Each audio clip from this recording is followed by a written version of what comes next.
Greetings and good day, YouTube and Twitch highlight watchers. How are you doing today? I myself am pretty excited to, show off a new adventure in Path of Exile. I'm doing a witch build this time, right? It's just casual. I didn't expect to do this season, just kind of going to go through it and see a little bit about a build. I'm trying to remember how to check all this shit. Would just make life complicated. Oh, that's right, I gotta do that for that. You? There we go. That's for our requests. Took me a minute to remember the keys, because it's been a couple of days, maybe even a week or so since last I played even this, and I only played for like a day or so. So it is kind of cool to see that I've gotten a bit quicker at doing shit. Gotta go all the way there for that. We gotta go here for the Deep Dweller, and then that Silver Corn, which I'm not doing yet. I'll probably be a bit over leveled when I first do it, but that's fine.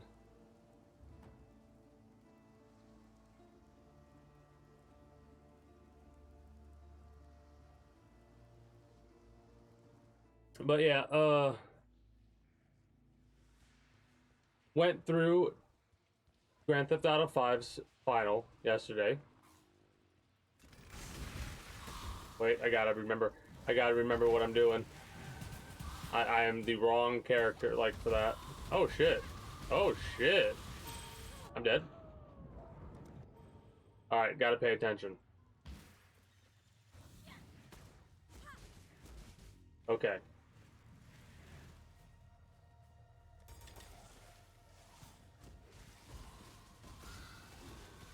I'm remembering how to do a witch. I'm used to doing melee builds, so for those of you that are familiar with these types of builds, you may very well hate me because this is my first experience doing this and I might be doing like the worst shit ever. Like, why am I playing like this or that? You'll have to forgive me. First time. I probably should be moving more and shit like that.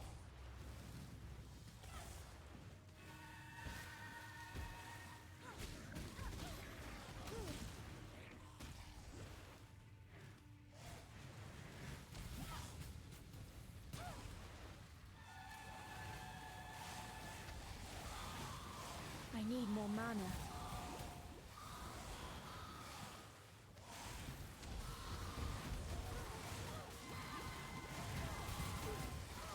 I'm stuck. Okay.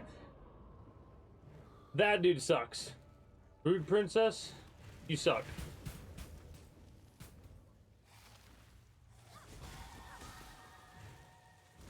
That, and I need to get rid of you.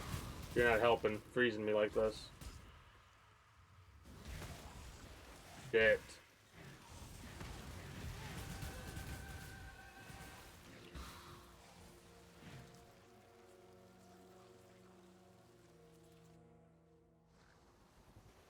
feel like I'm not hitting it as hard as I should be.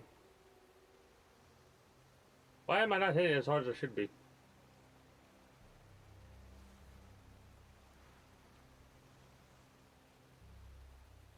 We don't do global physical damage, do we? No.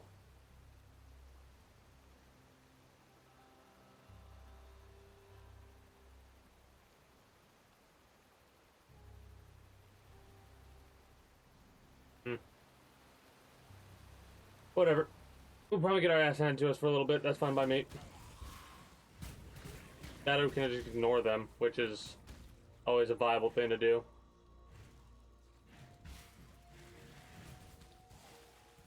When I'm ready and not before.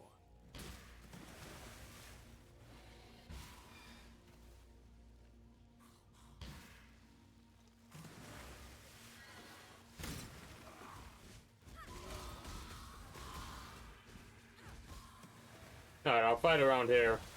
This stuff's a lot more manageable than whatever the hell that other crap was. We do have to kill that because I'm pretty sure it's the boss, but jeez. Do they hurt?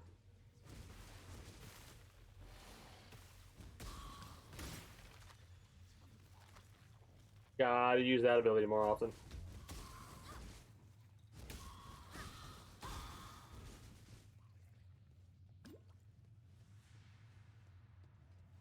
Mana management is something else we also have to work on. But yeah, like I said, this is my first ever experience doing a build like this, so I'm probably doing a whole bunch of mistakes.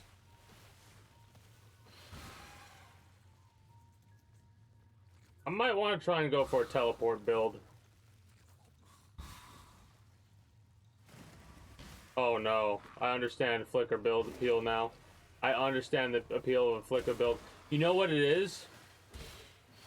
It's the same concept where if I was playing a game like Ninja Gaiden, I won't even notice the flashes that happen whenever you do like the blocking or certain attacks and shit like that.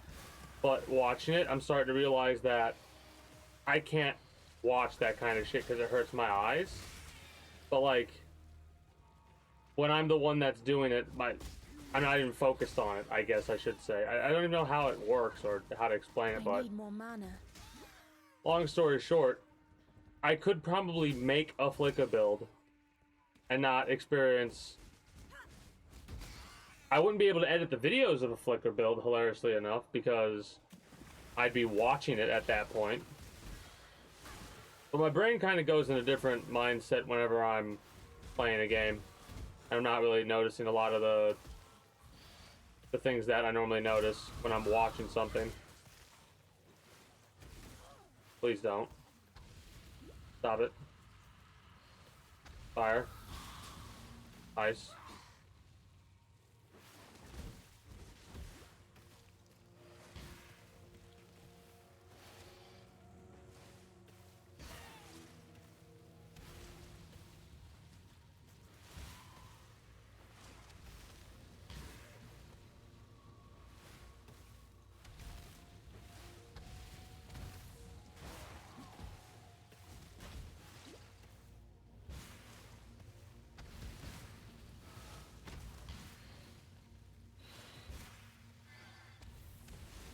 I'm starting to get a feel for that. Okay, I'm getting a feel for that ability. That's actually pretty cool.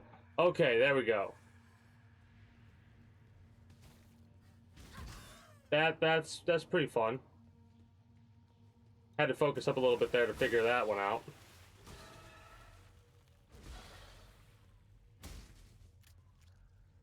Oh no, I need to fix that.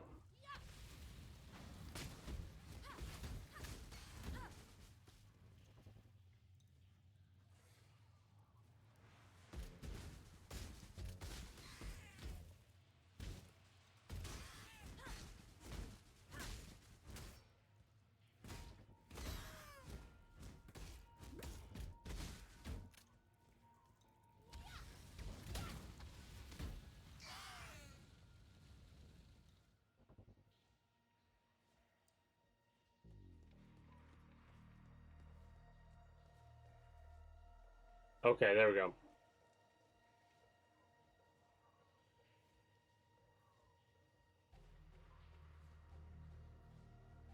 I'm trying to think about what's a wand for magical damage, but there's other stuff that, like a two-handed thing that gives us magical damage, right?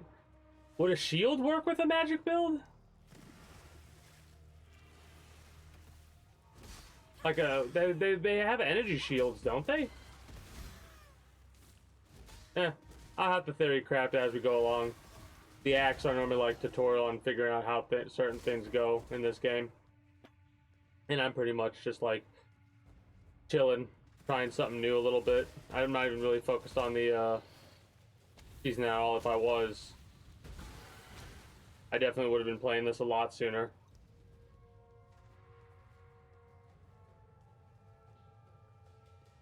Anyways, I'm pretty excited for Friday. We get to dive into Red Dead Redemption 2 for the first time. I had debated whether or not I wanted to play that game or if I wanted to play the older games in the series, and I said, you know what, we'll save that for Red Dead Redemption 3. Then again, with how many times they'll remake a game, I'm gonna say, I'm not actually aggravated about this, because this is one of the reasons why I say I'm not excited for the Game Awards because of the awards, but because of the reveals. Because, to me, it doesn't make... Like, it's weird. It's weird to have a remake of a game be up for Game of the Year. You know what I mean? This is from my perspective, so maybe it makes sense to other people, but to me, it especially doesn't make sense considering a brand new game, Armored Core 6, came out, and it's not up there for Game of the Year. Like, this might sound weird, or believe it, don't believe it, I don't care, this is the truth. Even if, like, if Armored Core wasn't up there, and Resident Evil 4 also wasn't up there for the Game of the Year, I probably wouldn't have even mentioned this. I would have been like, okay, whatever. I get that. Because Armored Core games are kind of for a niche group. They were so, like, talked about because people will go into the developer first, not the game, right? So, like, some people who were first introduced to the Armored Core games were introduced to Armored Core through Armored Core Fires of Rubicon. Right? I think this is where we need to go. The ledge? No, the ledge is for progress, right? Yeah.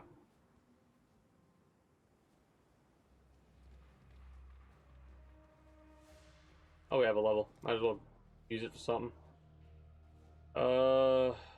Critical strike chance for spells. Elemental. Increased elemental damage. Mana. Life. Resistances. Stun while casting. That could be useful.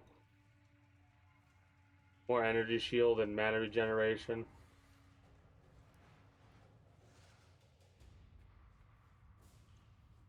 We're having some mana issues as is, but I might want to go for 10% increased elemental or strike chance. Because damage over time spells might also be included. No, they're not. Wait, that's a different classification, isn't it? It's going to take me a while. Because, like I said, this is the first time, so I'm kind of just looking at everything without going through path of building first. Because I want to get a feel for, like, what I should be going for. That could be interesting. That could be really interesting to use. Low percent chances, but there's a lot of enemies you get to kill, so it's a high proc ability. Well, not high proc, but if you're killing upwards of 500 enemies on a level, so when you break that down, when it's 3 times out of 100, that's quite a few chances for you to get all your life. The problem is when it happens. Not getting it, but when it happens. We could go for Fire Witch. What are our Ascendant abilities? That's the question, because that will change our build entirely, depending on what that gives us. We could go for minions. Oh, a minion build. I might try and go for a minion build. Me just moving around while my enemies get torn apart by my... Hold up. Is there other abilities I can use? Mana recovery.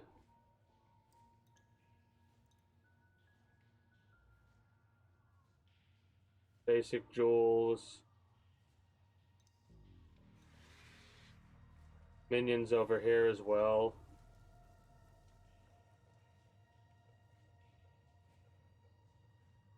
Okay, minions. I'm gonna try and go for minions. I don't know how exactly we're gonna do that, but we'll figure it out.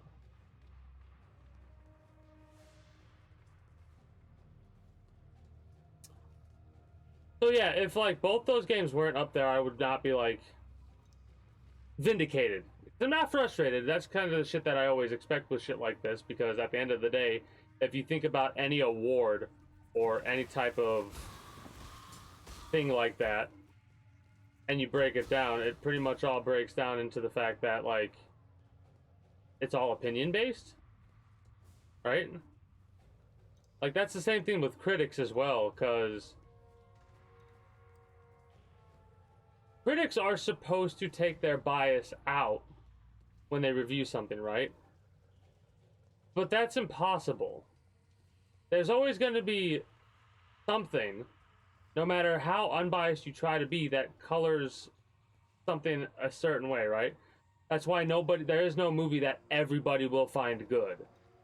There could be multitudes of reasons why the people that say, "Oh, I don't like this movie. This movie's bad because of this reason, X, Y, and Z." And some of those reasons could be as simple as they just don't want to like what everybody else likes. That sounds weird, but you ever hear the saying, if you lie to yourself enough, it eventually becomes the truth?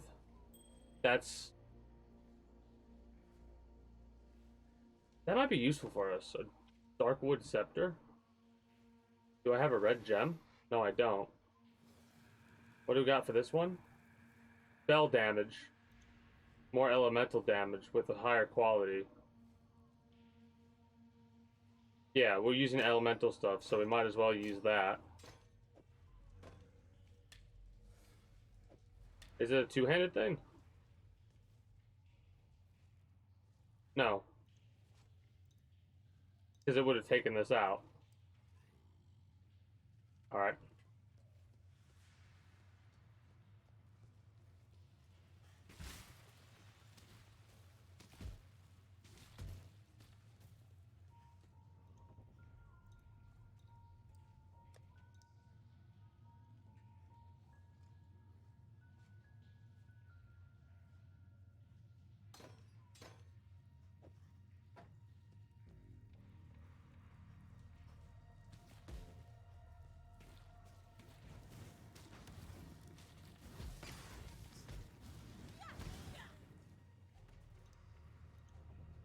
What? I'm very confused right now. Hold on.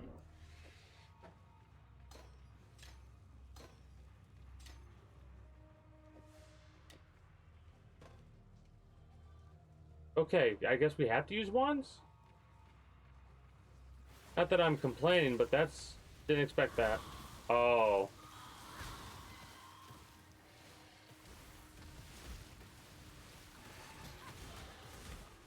I might try and go for Fire Witch. Watch the the world of whatever the hell this place is called burn.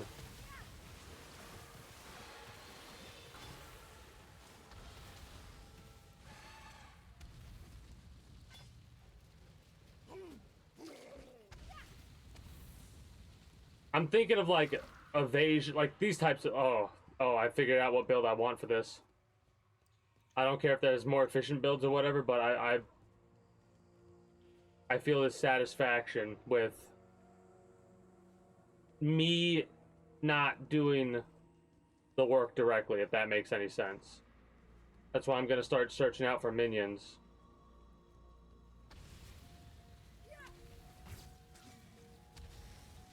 Either that or some type of like spells like this, because this is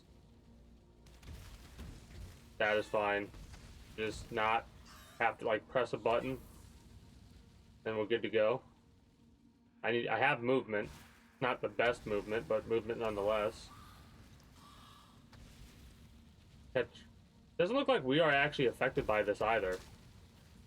We're not. We're not affected by this. We could do some interesting shit with this.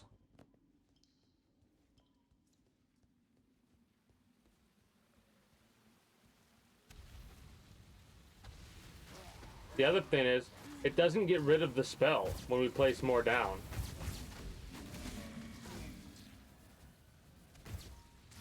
Like, that's what makes this so good to me, or in my mind.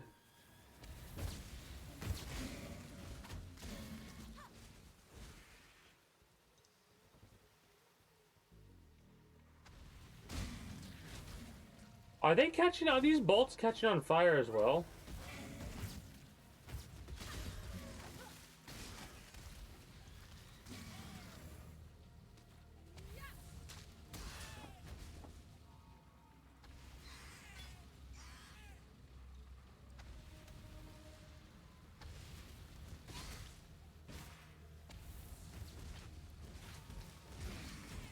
Burn, burn, burn, burning ring of fire.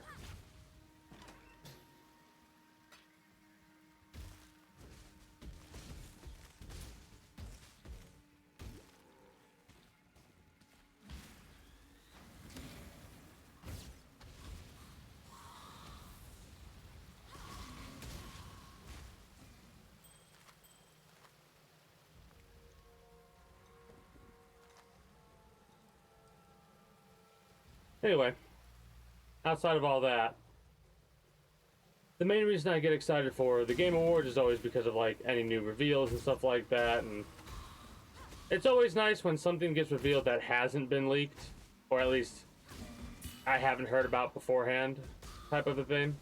Regardless if it was leaked or not, it is always nice to be surprised by stuff sometimes. Now, here's the best part is, what do you think would people be more hype about? Knowing that they're getting Grand Theft Auto 6 reveal information, or that reveal information occurring without anybody knowing? That's my question. Like, regardless of what the leak was, if it was some, like, marketing scheme or some shit like that, get people hyped up for Grand Theft Auto for as long as they have been. Well, okay, cool, you did your job because it worked. People are hyped up about it, right? Or if it was a legitimate leak that was unplanned and unprepared for, do you think they'd wait this long to do any type of reveal information whatsoever?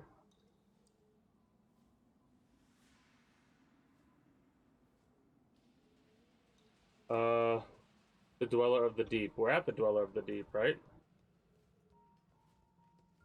Yeah, we need to go that way still. I'm like, what's going on? What's going on? Anyways,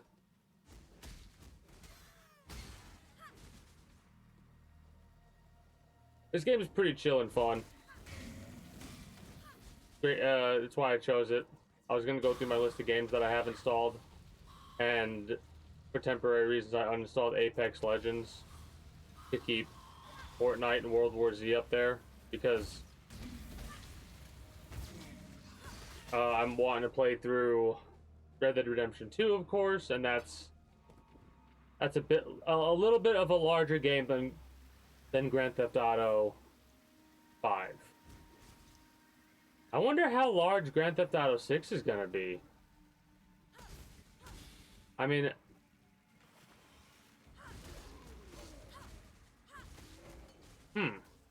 Too much clutter. I'll have to fix that. Got any portal scrolls?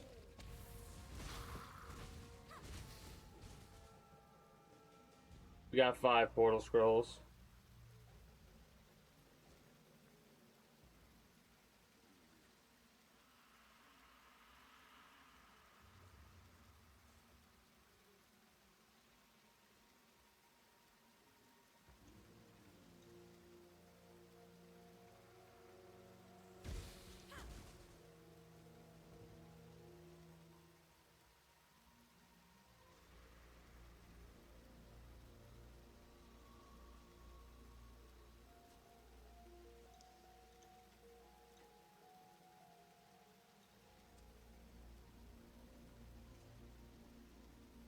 Okay. For a minute, I was like, what in the fuck is that? That's my portal. I forgot I have that cosmetic one activated. That freaked me out for a second. I was like, what in the goddamn? Yes? Still working. Greetings. There's many a way to...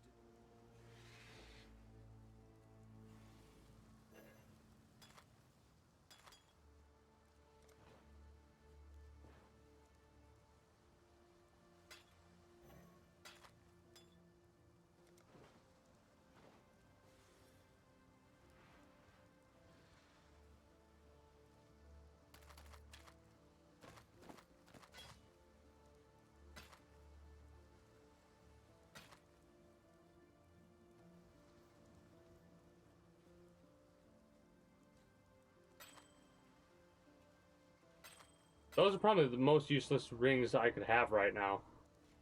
Except for crafting. And it's kind of not really worth crafting in my mind.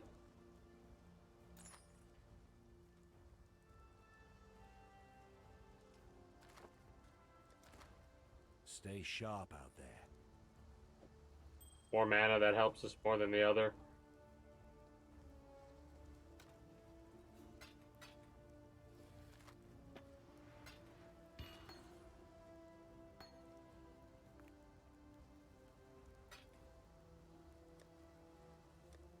Like, I haven't even organized any of this shit. Normally, I label it all and name it all. But I'm so, like, not... I know I'm not going to get that far with this Path of Exile. Just a casual-ass run-through. Because I'm pretty sure the next season's... Wait, it's been a month so far into the 3-month thing? Yeah, whatever, doesn't matter. Anyway.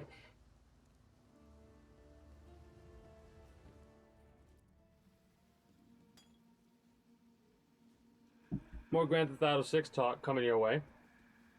Just something that's I'm going to talk a little bit more and more about, and I'm going to talk a lot about when it actually comes out. Alright? Just something that I can't really help.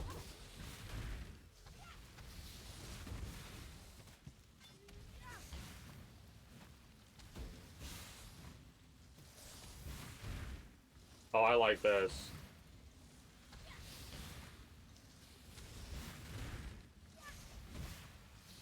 We need more mana regeneration in order to make it really work.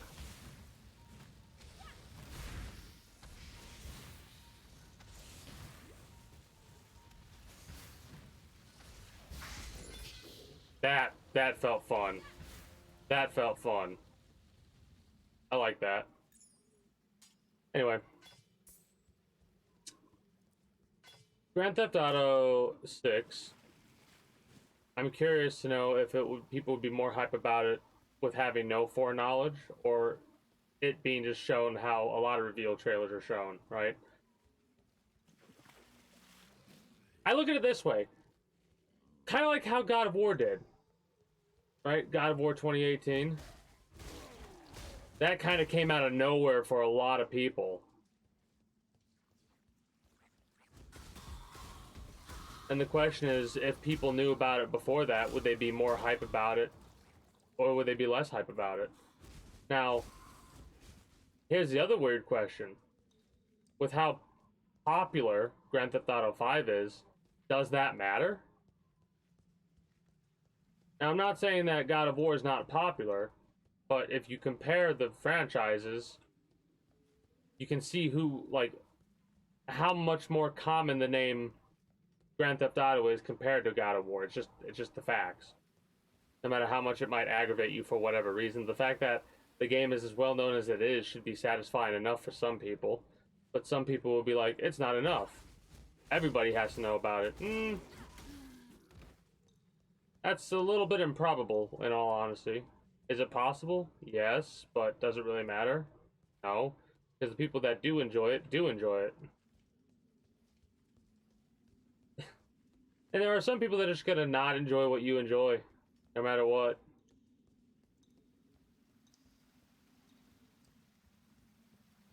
No reason to get so worked up over it. No reason to get so worked up over it. And I'm curious to see if they do change anything from the leaks, or if they stayed pretty close to the leaks. And why. Because sometimes development companies will do weird things for weird reasons. Right?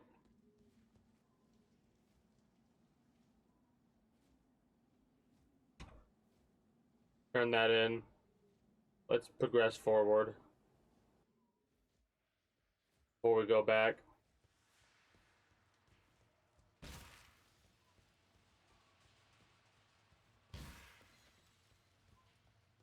When I'm ready, and not before. You're gonna hear that when I'm ready and not before a lot. Until I get the timing down of this.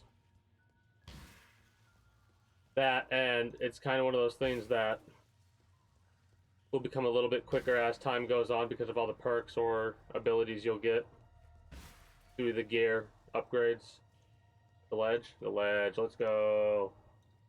We got some pelicans. No, not pelicans.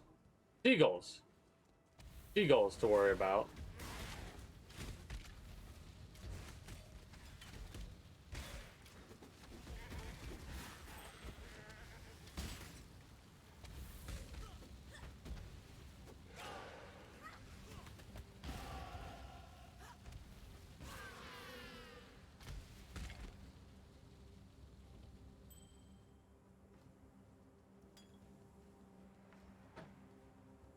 weird not picking up melee weapons.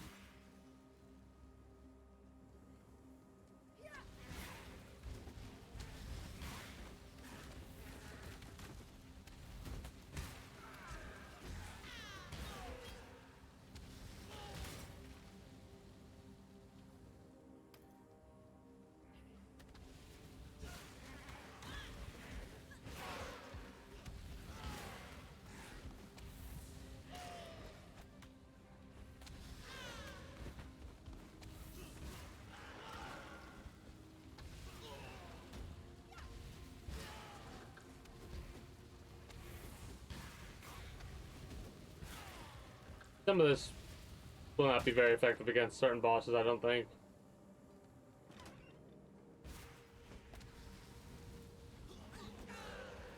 Maybe I'm wrong, maybe it'll be more effective than I'm thinking for those bosses. Never really fought them any other way than melee. I think I fought one boss with ranged.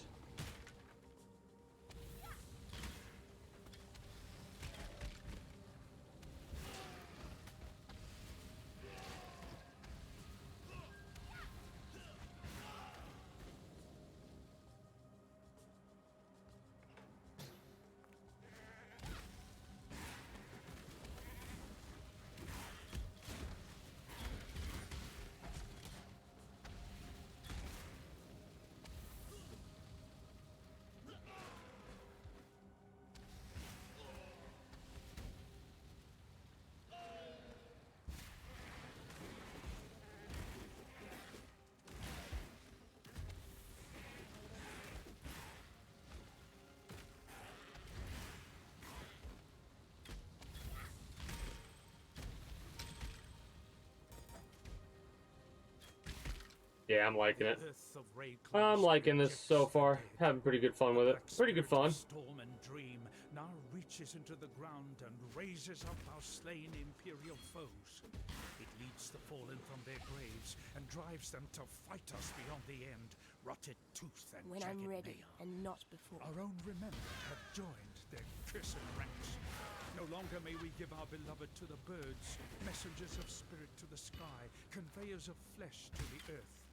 Calm has commanded us to destroy our remembered with axe and fire. Calm is the bravest of us, willing to bear the ire of the ancestors for the survival of his people.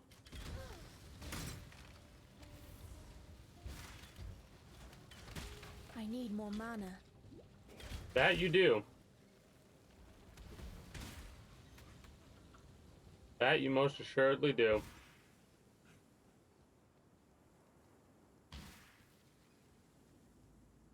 Alright, we got that popped. So now we can go to the town without worry. That would just make life complicated. Yeah, I know. You managed to kill a granddaddy. Hey, skill point, let's go. Stay sharp out there. What? One day we... Yes? Trying not to sneeze right now. Don't know why. Sneeze and then be done with it.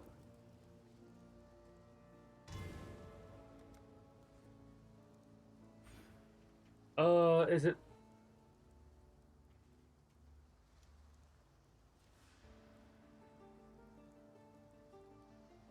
That's interesting.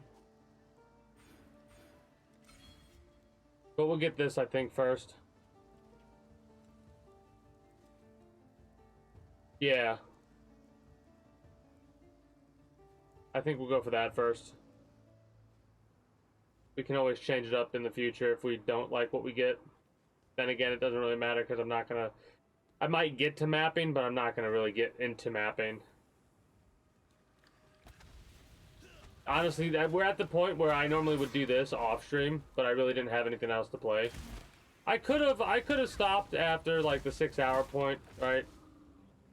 And been playing Grand Theft Auto 5 right now, instead of adding a couple of hours to the end of the stream to polish it off. But I said screw it. I can get done with it tonight in 2 hours, so instead of extending things longer than I'm really wanting to, I can just go through and finish this game up and chill on Saturday and Sunday before really diving into Red Dead Redemption, because I'm probably, like, I know I said a lot. I probably won't like the game as much as a lot of people do. And I'm probably going to like the game a lot. Now, that might be confusing, but what I mean is, there's always going to be a part of me that's like, no matter what, none of this shit matters because it's a direct prequel. So, like,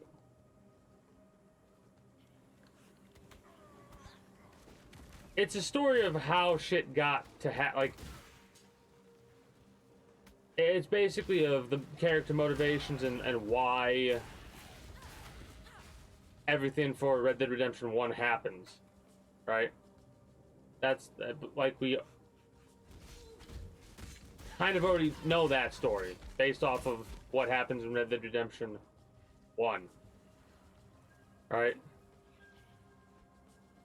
I honestly have more fun trying to figure out like when Red Dead Revolver takes place in the Red Dead series.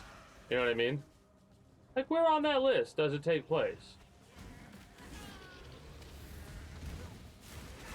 Oh shit.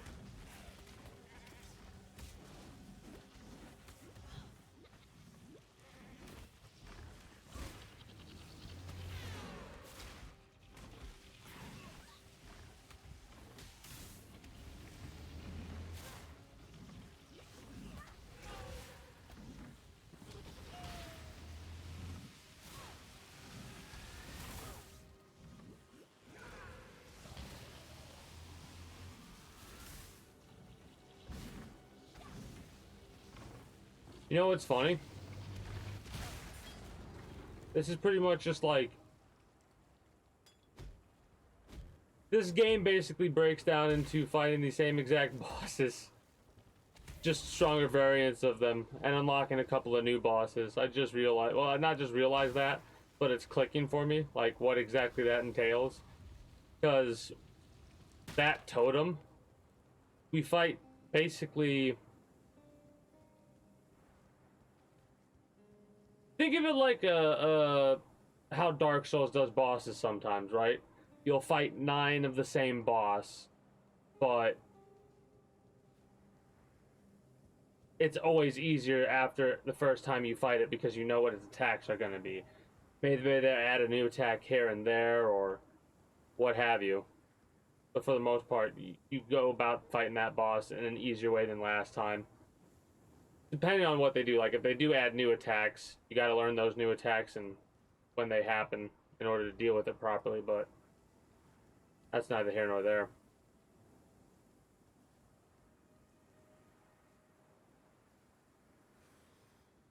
I don't know if I want the chainmail. Now that I think about it, I want that. Maybe evasion and energy shield? An evasion build might be pretty interesting, but I don't know if that would be pertinent. Mind you, there's always some sort of a weakness with every build, right? There's not really a perfect build. Because I'm thinking about it based off of some of the mapping that I've done in the past, and like, there are some maps that this character will never be able to do, just like there were certain maps that my melee builds wouldn't be able to do, right? Any reflect damage stuff absolutely fucked me up. Now mind you, there's actually a perk you can get to reduce the amount of reflected damage you receive, but even then, every time I would get something like that, I'd have to take things a little bit extra slow. And as you can see, I kind of have a goal of trying to make a playthrough of this be as mindless as possible, because it's easier to have conversations when you don't really have to think about what you're doing. Like, I'm talking more because I'm getting muscle memory down for what this build basically is right now, which is fire, jump, fire, jump, fire, jump. Or jump fire. It all works out in the end and lets me basically just ramble on and on and on until I get some sort of a subject to talk about.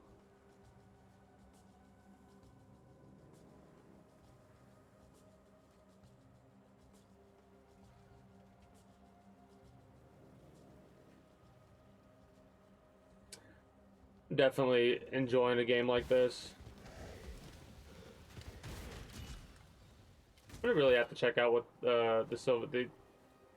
check out what this is, the ancestors thing. Fate That might be pretty smiles fun. with sharp teeth. Fate smiles with sharp teeth. Getting this mana regeneration is probably gonna be pretty awesome. What is this? Wait, whoa.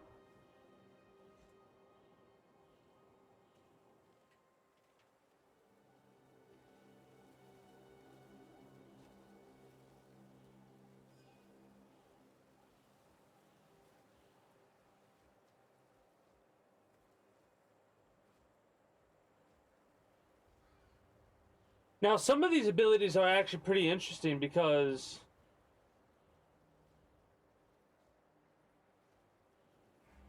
you count as on full life while at 90% of maximum life or above.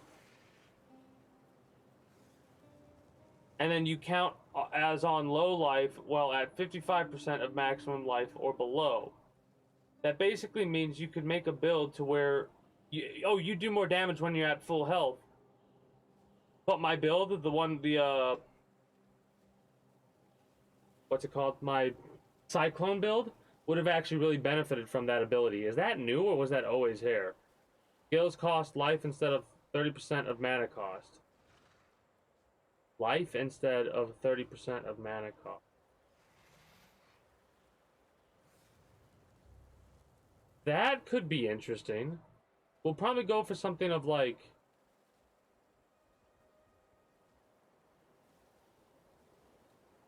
50 to maximum life. Because that's probably going to be more than any other percentile we could do right now. The count on low life will be useful later down the line, I feel.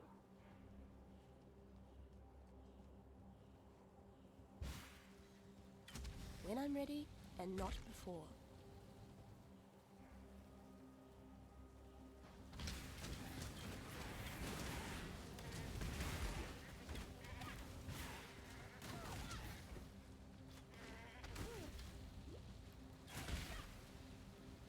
Looks like you can almost do both of them at the same time with how fast the cast timing is.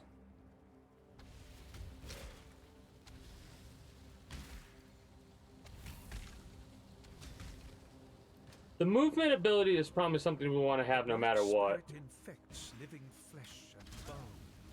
The animals suffered first. Their bodies changed. Their eyes filled with a hatred of mankind that is beyond instinct. Now it is we who must bend and bow like saplings before the sea-born gale.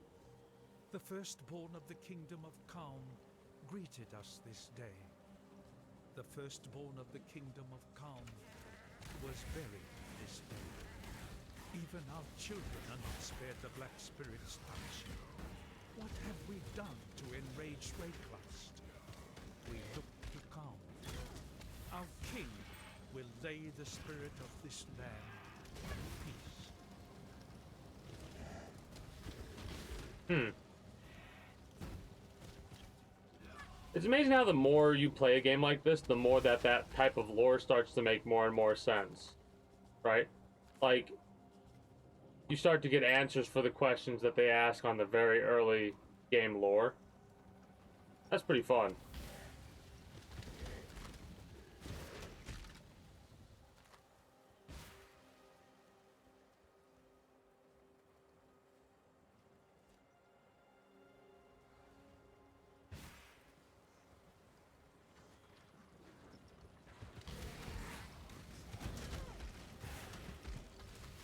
Roast, skeletons, roast.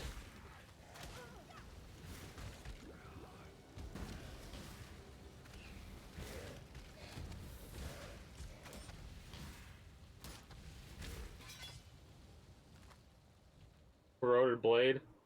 Should really be giving me a corroded bow. But alas, that is not what was given to me.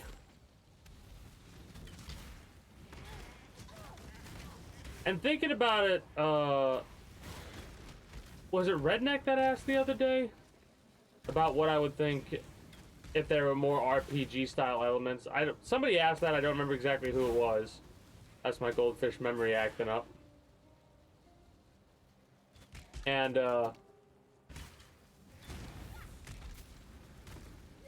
I would be okay with more RPG elements into the game, but I don't think a Grand Theft Auto would ever be like When I'm ready a and not full-blown RPG at any point, right?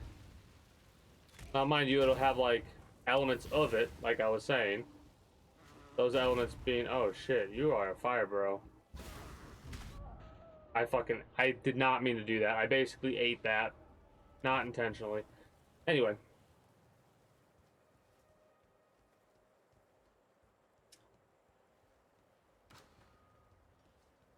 Lost my train of thought.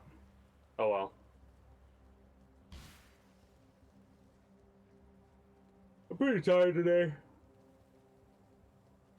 Stay up a bit later than I normally do. Reading. Need to kind of do that for that one.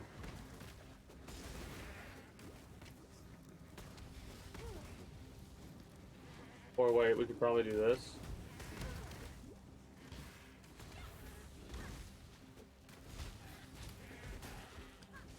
Yeah.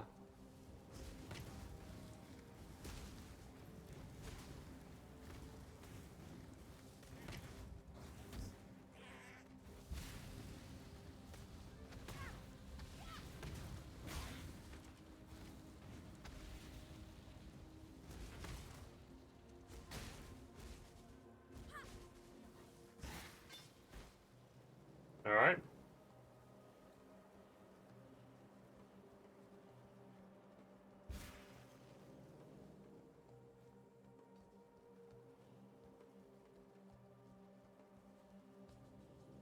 Oh, RPG elements in Grand Theft Auto, that's what it was.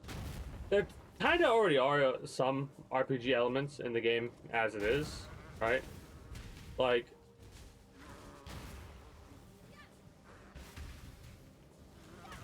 you have stealth level up, driving skill level up, stuff like that. I think they'll keep that for quite some time, right?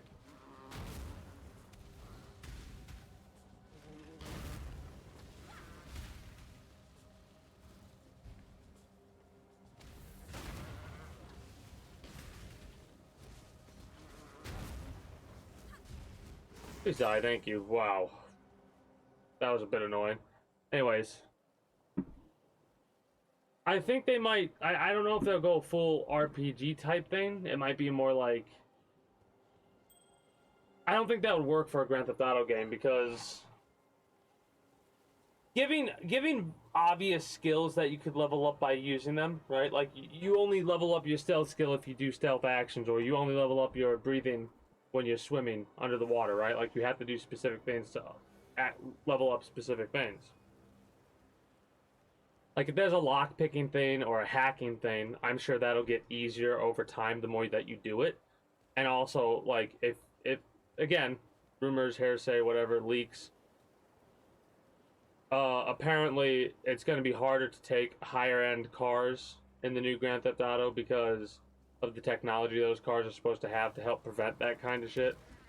So, if you want to be able to take the new-gen high-end cars, you'll have to... when I'm ready and not before. Shit. You'll have to get tools that'll let you do it. That's the kind of shit that I think's pretty cool. Right? Like needing tools to break into places, and like a house with a security system would be harder to rob than a house without one. Kind of a situation. I don't know what other people think about a concept like that. Maybe they don't want something like that. Me, I kind of like the idea of needing to start off small and then working your way to harder and more lucrative crimes. In a game like that, that seems pretty fun.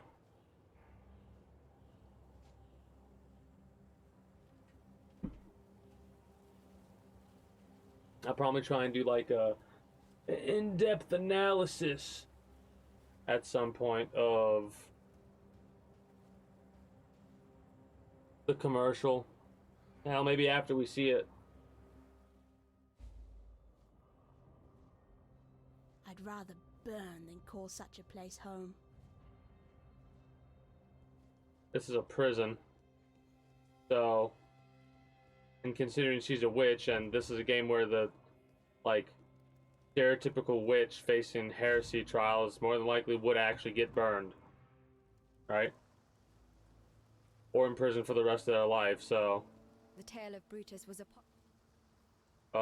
Minion damage. We don't have a minion, though. These don't really matter.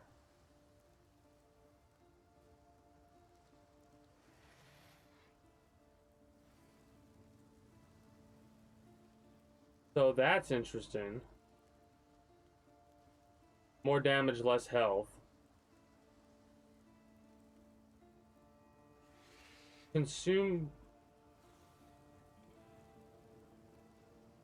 Killing blows with supported skills. Consume corpses.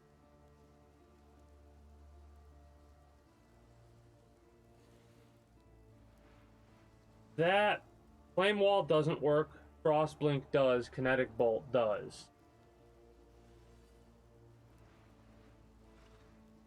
I feel like this could be ridiculous. But here's the thing. This is relying on us losing, well, not relying on, but we need to be losing health. The mana is what's that's more useful for. Efficacy support could be really good. Deal chaos damage, but no elemental damage. That could be interesting. But it has to deal chaos damage in the first place. We'll hold off on that for a minute and see if you're going to give us a minion or something like that. There's a fine line.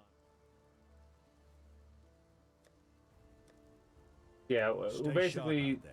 We'll be able to Not get right now. more possible... Brutus. yes? more possible abilities later down the line. Increased duration.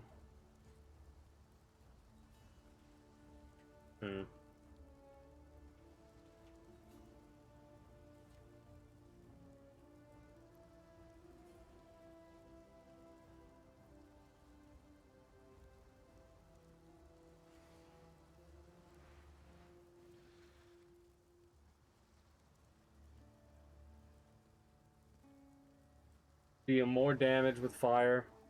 They have a higher chance to ignite. Enemies ignited have less fire resistance. That would be good with Fireball.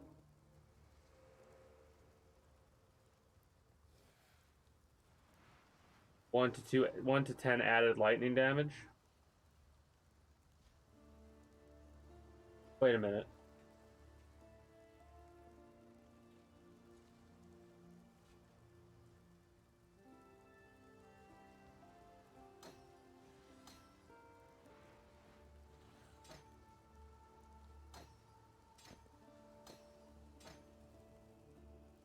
Does that actually work like that? No, it doesn't work on Flame Wall, it says. Void Manipulation. This. Eh, fuck it, why not? We'll focus on Flame Wall. Goodbye. Anyway. Like, something that you've seen here, I don't really think... The only RPG elements I could really understand being in a game like Grand Theft Auto 6 would be something where if you have upgrades to a weapon, they actually, like, have similar percentile changes. Like, oh, you get a different stock, so it changes how the recoil works or something like that. But it wouldn't really make sense to have in a Grand Theft Auto game at that level, if that makes any sense. At least from my perspective, it wouldn't.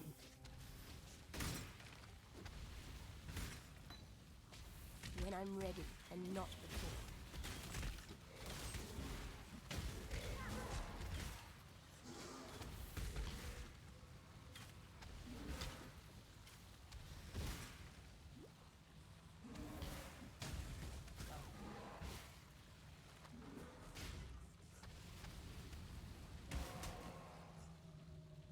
I need to play... Okay, those last a lot longer. Love to see that.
Cold resistance.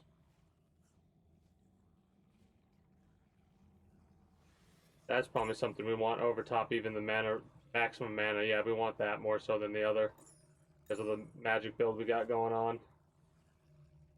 This could also be better. Sure, it's actually better. Excuse me.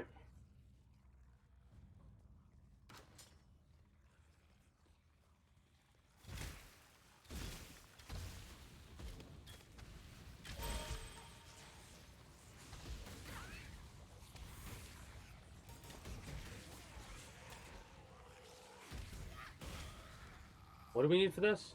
More dexterity.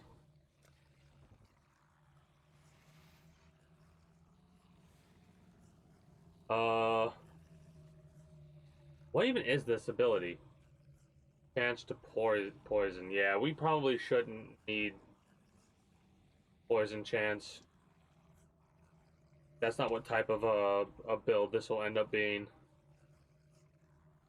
Energy shield stuff, brand stuff, more energy shield stuff down there. Could get dexterity over here. Staffs.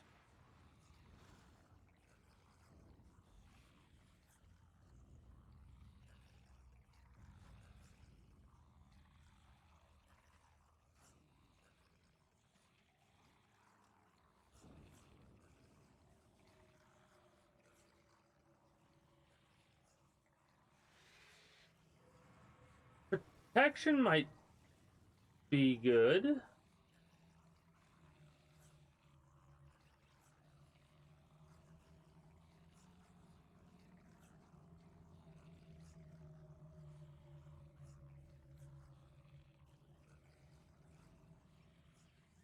Ooh, ooh, I see minions down here. Minion offense, minion defense. Block, stun, elemental. If I focus on a minion build. Okay. Okay.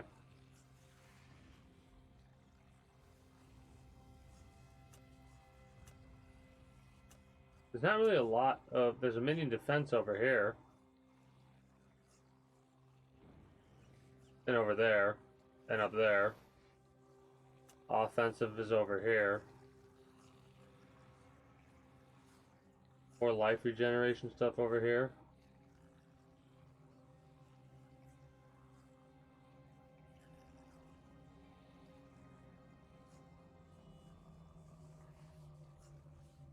That's interesting.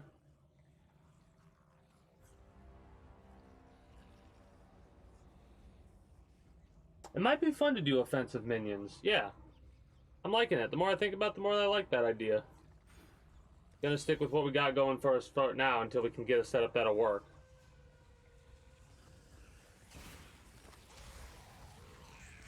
Because we have no minions yet, so it kind of doesn't make sense to focus entirely on minions, and we can, like I said, change it if we need to. When I'm ready, and not before.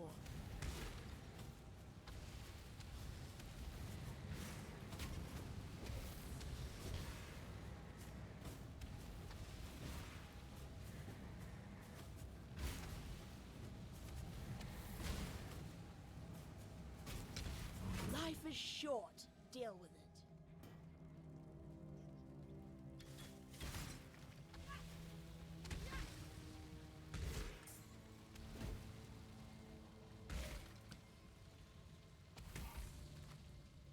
I'm kind of curious. We got what, 3-4 weeks before Grand Theft Auto gets its official trailer or official release or whatever the hell they want to call it of information. I'm curious to see how crazy people get before then. How many more leaks do we get? How many more just generalized internet chaos when it comes to any new thing for Grand Theft Auto 6? Because there's like one game that people just are frothing at the mouth for. It's that game. Yeah, I'm excited for it, but not that excited.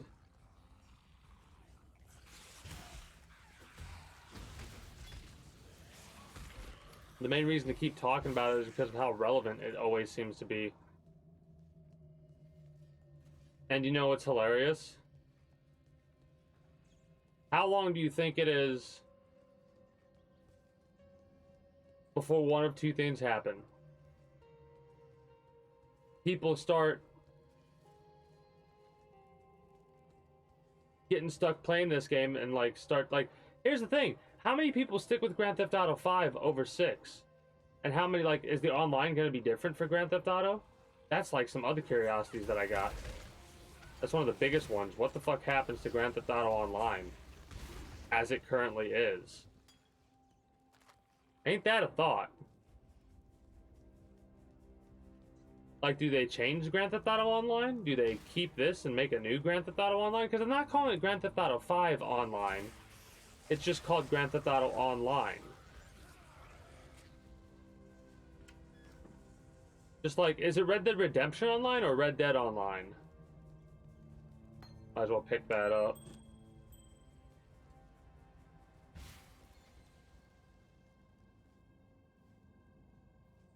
Oh, we got our first Ascension trial thing. We might have another one we'll have to go back and do, but I'll do that later. We will go through the first Ascension trials as soon as we can in order to figure out what kind of build we're going to go for. There's got to be one for minions when it comes to witches, right?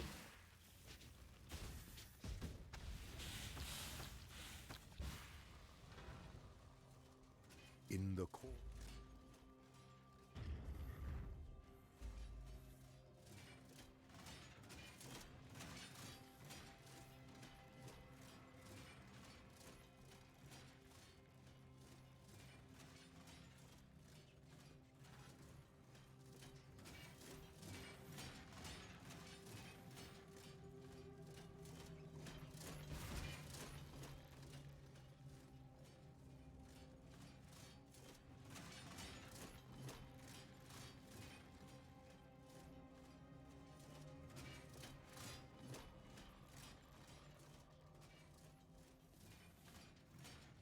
All right.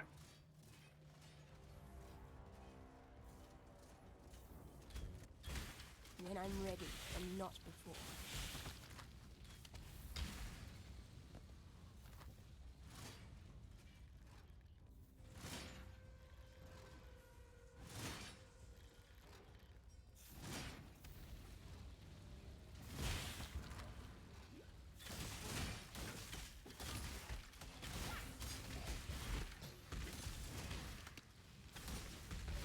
Almost got killed.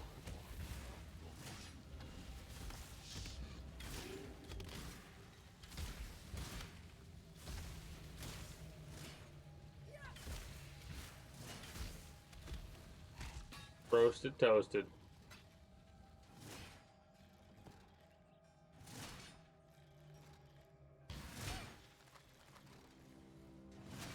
I disagree with what just occurred there.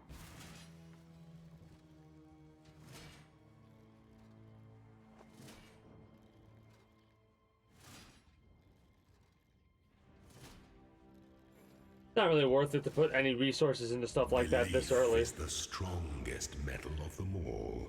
You know? Like, I was like, oh, I could just do this, but is it really meaningful to do that?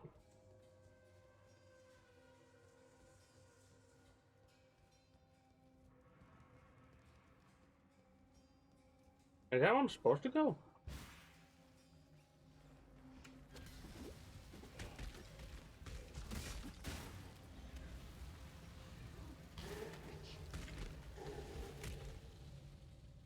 Too much clutter. That's fine.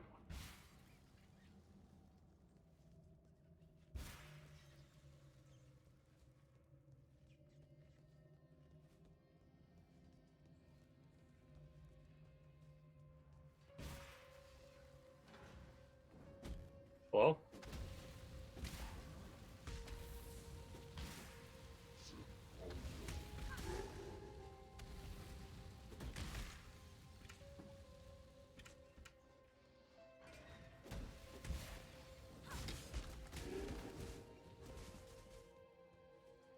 Figured that the way we were supposed to go was that way, but I just wanted to make sure there was no goodies over there, and there weren't. Weren't no goodies for me over there.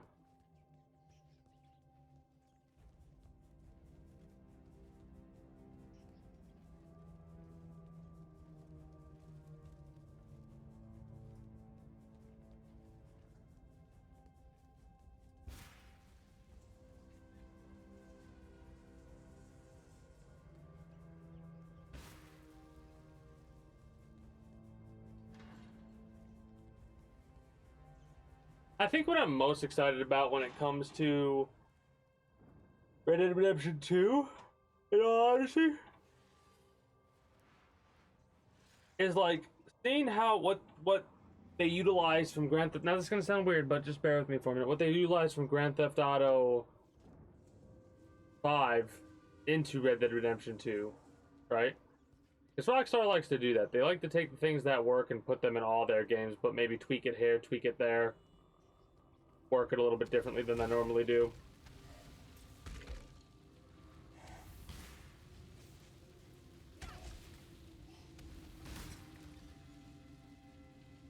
Because hell, if you think about it, they kind of have a Deadeye system in Grand Theft Auto 5. Michael's ability is Deadeye.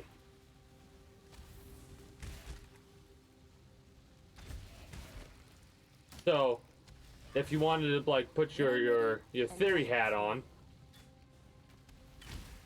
you could probably break down how anybody who has Deadeye, or the ability to slow down time before firing their weapon, has some relation to John Marston or whomever else has those Deadeye abilities. And let's get this ability because it's just, why not, right? Make sure you at least get that. So now our mana should recover a lot faster, actually.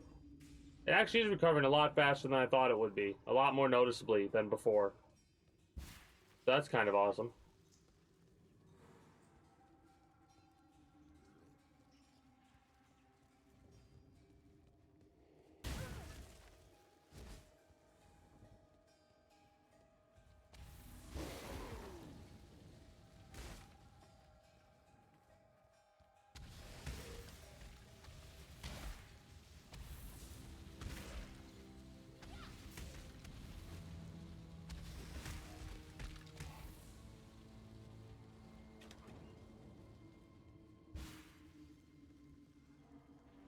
Oh, I was watching, like, I've been doing my edits, like I said, a little bit more frequently than I have been lately, and one of the things that I noticed was there are certain mechanics that I kind of notice in Neo that were a part of Ninja Gaiden, right? Like, when I think about the different weapons you use and like the attacks for those weapons and all that, it kind of just makes me feel I kind of get now why the people that like Ninja Gaiden really don't like Neo. My frustrations with Neo comes from a lot of the bullshit, right? How some of the shit didn't work how it's supposed to. Just like stuff I've complained about when it's happened, and I'll make sure to point it out during the edits. When some bullshit happens, I make sure to like emphasize that bullshit. To be like, listen, I know there's a lot of people on the internet that will bitch and complain and what have you Too much when it clutter. comes to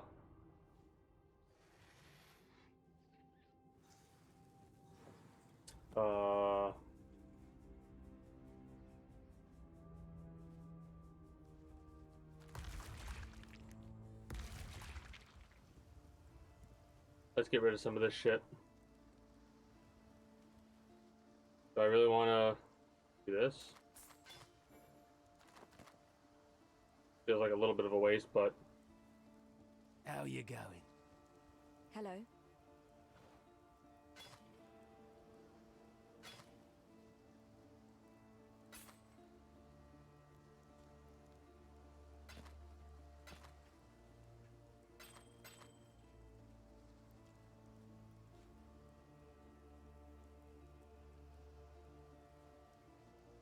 Yeah, not worth it right now.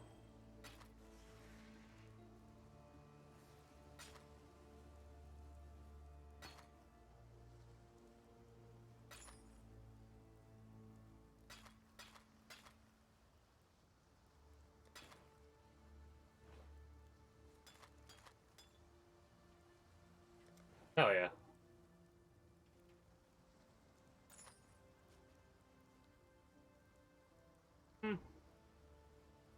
I think we want to keep the mana regeneration in all honesty. Goodbye.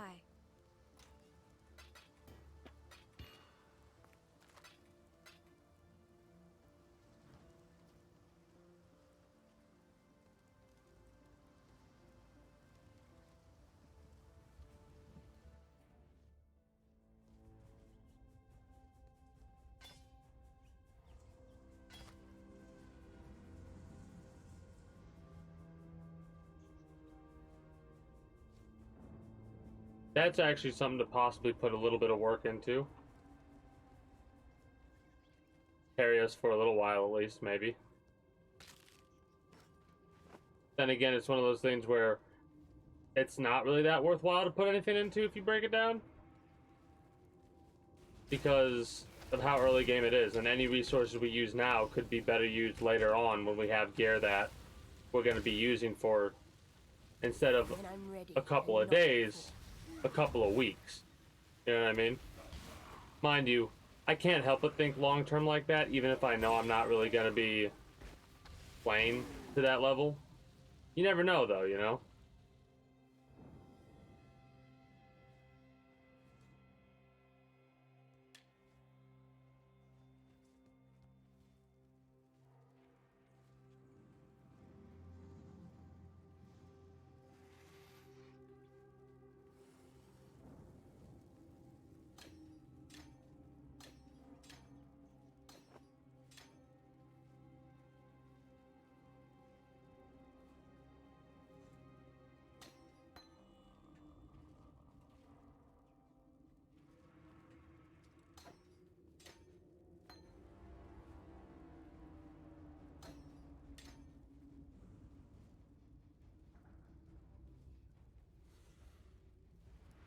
Now, I have no idea if that's actually going to poison. Yeah, it doesn't work on Flame Wall.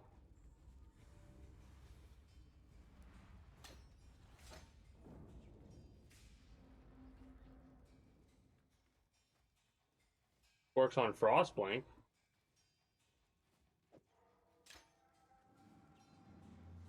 Works on Kinetic Bolt, I guess.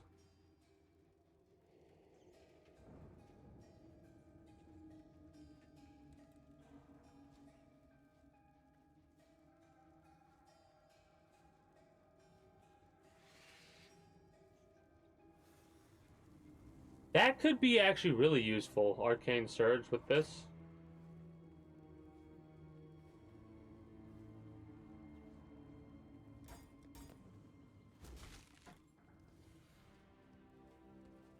Anyway.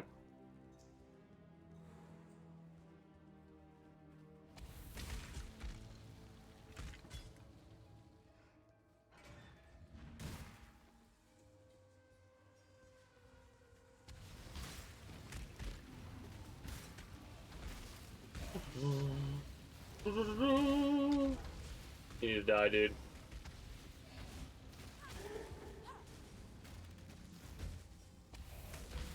Need to get them on fire too so they don't deal with me. You, Chain Belt? 12? 19, that's better. Better for the time being, at least.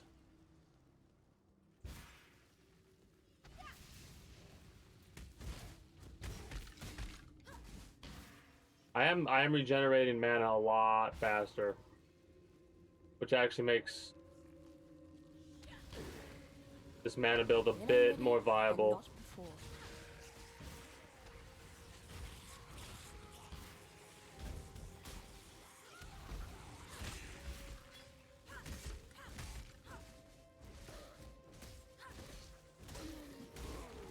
So it does poison them.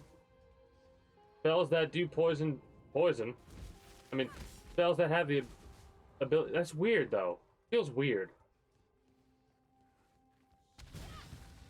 I like it. Weird, but I like it.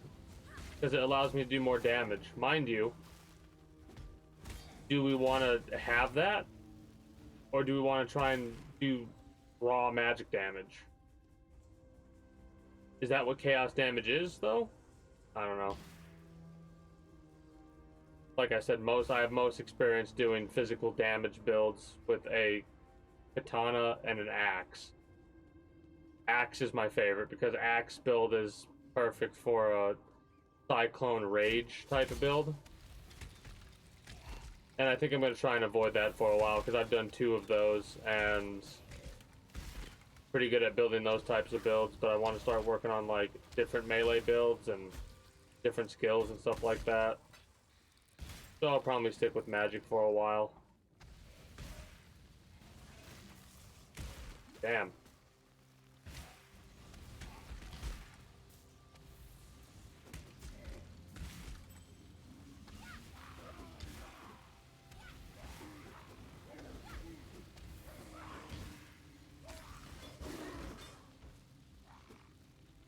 Basically, there's a couple of different ways that I could think to do different builds, right? These were the builds that were running through my head. A build where I get some kind of a like paint type of thing where I can just point my mouse and it will paint the entire screen with magic. Some sort of a channeling like Kamehameha beam of death, doom, and destruction for anybody that decides to be in front of me. Or minions, right? Those are like the quote-unquote mindless builds that I think of, right? And that's kind of what you that's what you want, really. You want to build that you just have to press 1 or 2 things and you're good to go, even though you have the ability to press 5 different keys. At least from my perspective. Other individuals may want to have to know what every single button does and to have to use the alt function in order to press alternate keys to use alternate spells. For me, anytime I get involved with the alternate spells, it's like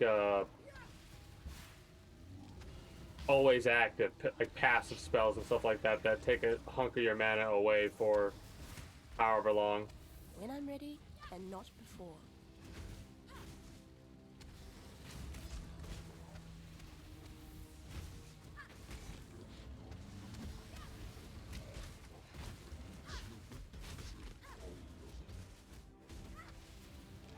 This dude's pretty tough.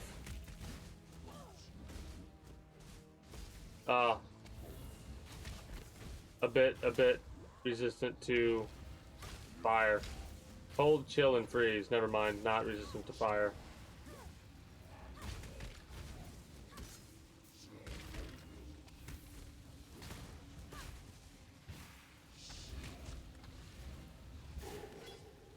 Resistant to it, but it was doing what seems to be the most damage. That's always a good one. Oh, it's resistant to this, but it does the most damage to it. Ah, whatever. Wait. Did it freeze me? It did. Oh, I'm so glad I did that. Because I thought to myself, you know what I'm going to do? I'm going to put down these fire things in case it freezes me. And it fucking froze me. What are the odds of that happening? I mean, we got the level up, so we don't really need to be too concerned, but still. Minion offensiveness. Increased skill effect duration. Minions deal more damage if you've used a minion skill recently. Minion duration. What is classified as recently?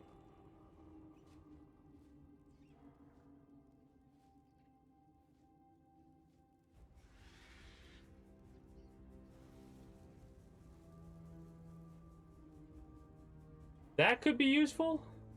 Increased area of effect. Area damage and area of effect could be pretty useful. Runebrander might be interesting if we don't use totems. We'd have to think of a brand that works well with a magic thing. Maybe make it to where minions will focus on the bosses?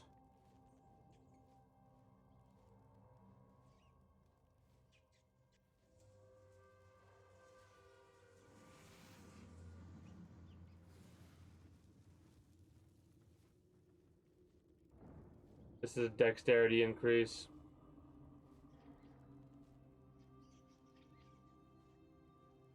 All elemental resistances.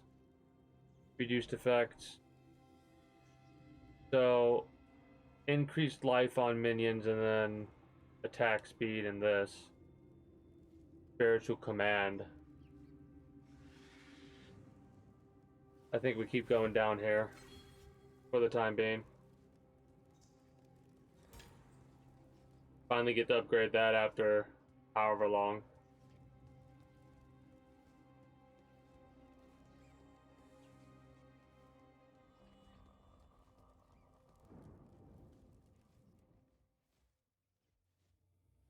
And it is funny because I think I'm more excited for the shit that I don't know about. Like what we know they're gonna show something for Grand Theft Auto 5. Yeah, whatever. Ignorance brought you here, sister. To the one What about the place shit where that we your don't know talents are about? free to grow That's and what I'm excited for. What games are gonna be now here's what sucks about that statement. It's one of those things where a lot of the games that get announced will probably be forgot about because of some big hype. Like if they were to announce Bloodborne 2, the fucking internet would go like it would explode. Right? And that's the thing. Would they have been more hyped for this or more hyped because of it if they knew about it before the leak? Right? I think people would be more hyped about Bloodborne 2 if they didn't know it was a thing.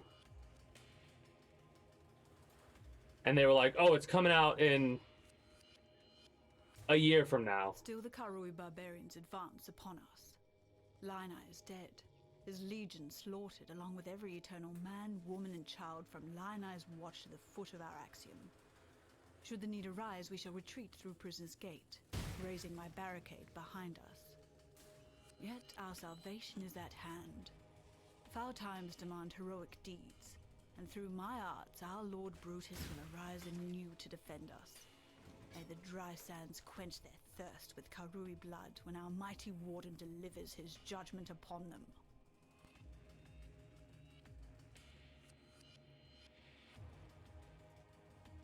You think me When I'm horror? ready, I will not show you before. what true horror is.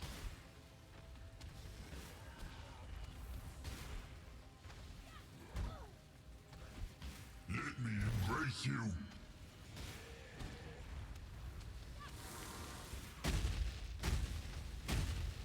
Shit, you did 3 hits.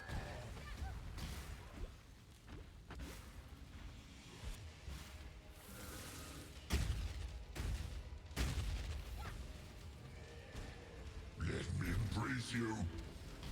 I don't want a hug, please. No hugs.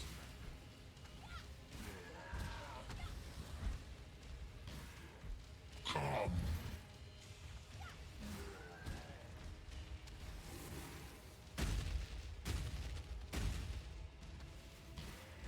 Let me embrace you.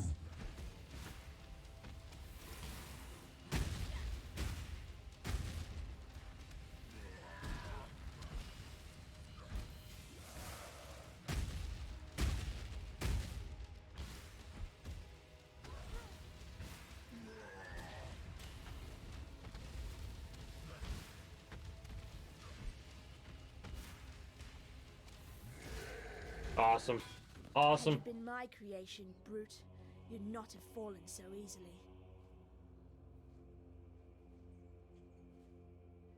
Maybe.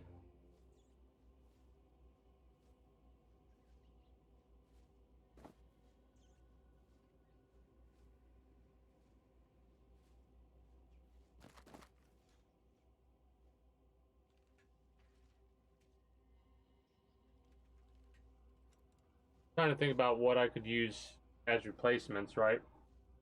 The only thing I could really switch out is this. I think it is worthwhile to do it though. I think it really is worthwhile to switch that out. Increased evasion and energy shield. Cold resistance, maximum mana, maximum life. Another blue. We don't have the means to upgrade that yet and make that actually work. Frost blink, we want to keep. Wait. Oh, that was me being stupid. Never mind. Ignore me. Oop, there we go. There we go. So like, well, I doubt we're gonna get anything new for XCOM. That would hype me up because I know a lot of people would hype up as well, like Mr. Cloyster and all them. Give Our Lady Piety your absolute support and watch her with absolute scrutiny. There is much to learn from the likes of the Inquisitor, the Umbra, and the Soulless One. I would hate for Piety to feel that she need shoulder such perilous wisdom alone. Dominus. Okay.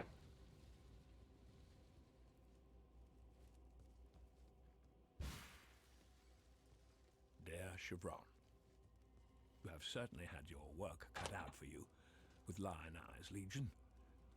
Do not concern yourself with Marseilles' complaints. Our Emperor is fully aware of the General's fickle nature. What As else? to your need to accelerate the implantation process, Trying to think of like other I things that would recommend a hype me simple up. Alteration. We'll probably get some more information about Metal Gear Solid. Of 6 parts blood, And while I am excited and for 1 that, part thaumatic of course I'm excited for that. for no more than 13 seconds. It's one of those things where the more you think about it, the more you realize it's just a remake at the end of the day. I'm more excited for what Once could the gem potentially is come in the withdrawn from future. solution, Still you have but a excited few though. seconds Hyped. to install the gem in Anyway. the prepared flash and close the wound. Might get some information on The Should Sims the gem 5. cool too much prior to implantation, Because apparently there was an interview that occurred recently where a person was talking about The Sims 5 having multiplayer, and it's like, wait a minute, you guys are working on The Sims 5? my thoughts are with you, Oh shit. Malachi. I let that play out because I'm not 100% sure if we went here, if it would have played out, or if it would have interrupted it, so I decided to just listen to it. When I'm ready, and not before.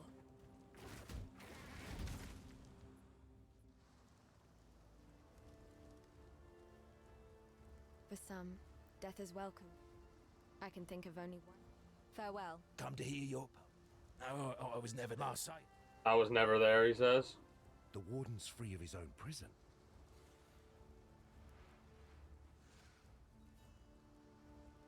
Clarity might be what we... Ooh, summon skeletons, though. Wait a minute. Wait a minute.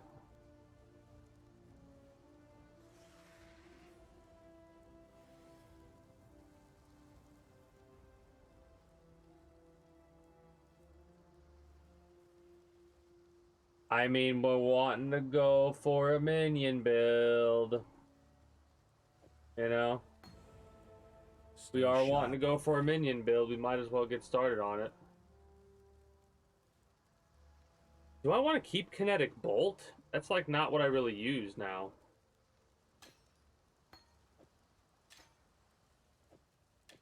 Oh, no, no, no, no. Apparently it does work with that. It does work with that. We don't have any other greens. Might as well do that for the time being.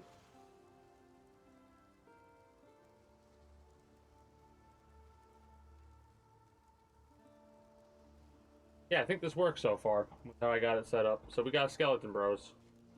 Spooky, scary skeletons.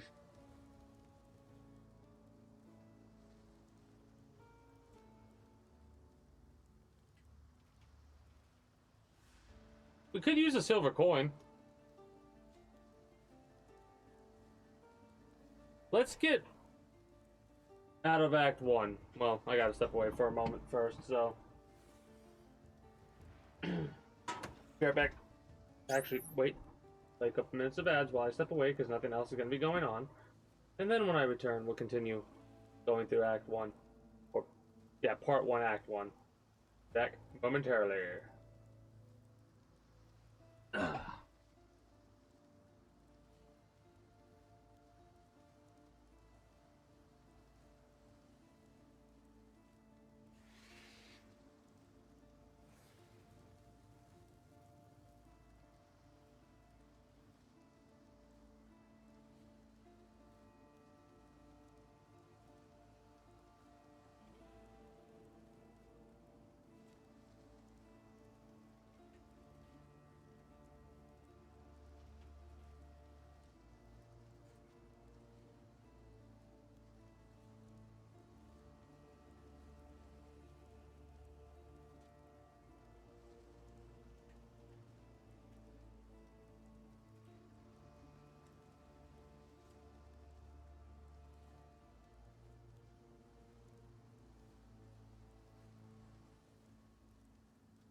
All right.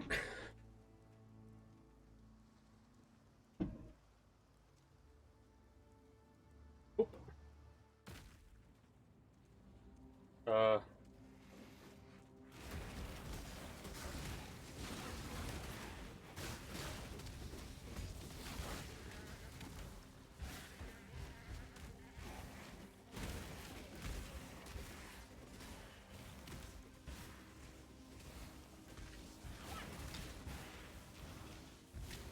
When I'm ready and not before.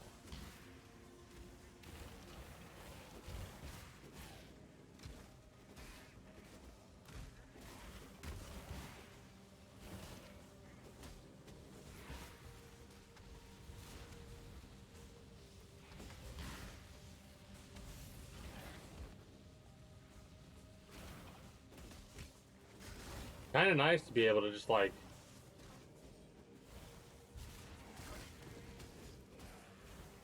have them be the one that's focused on, and you kind of can ignore their asses.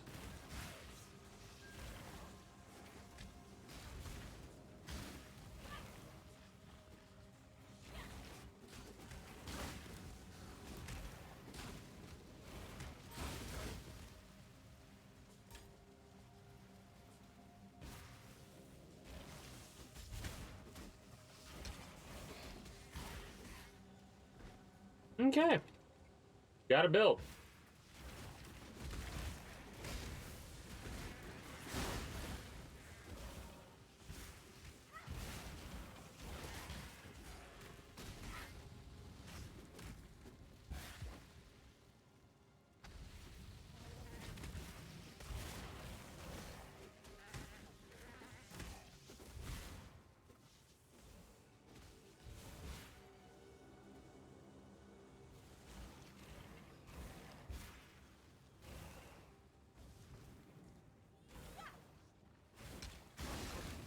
Oh, I kind of like this setup more.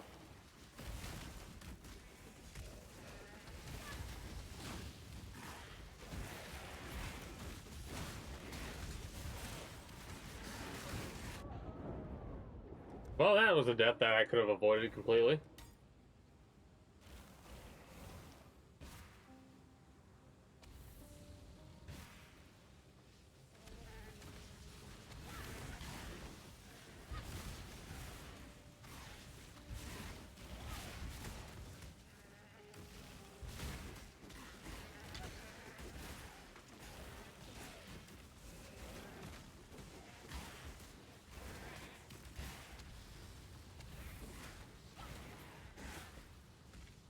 All right.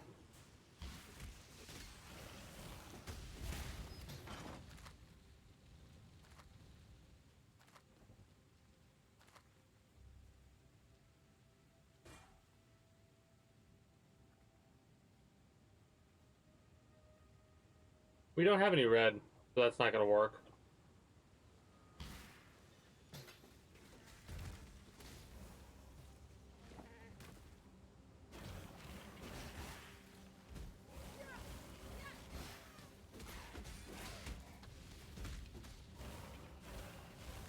This is for your own good, sister.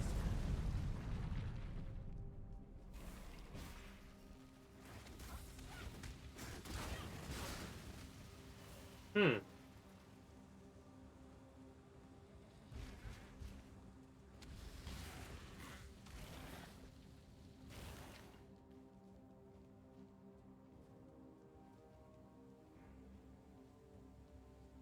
So that's some of the different dialogue I think we get for having a different character.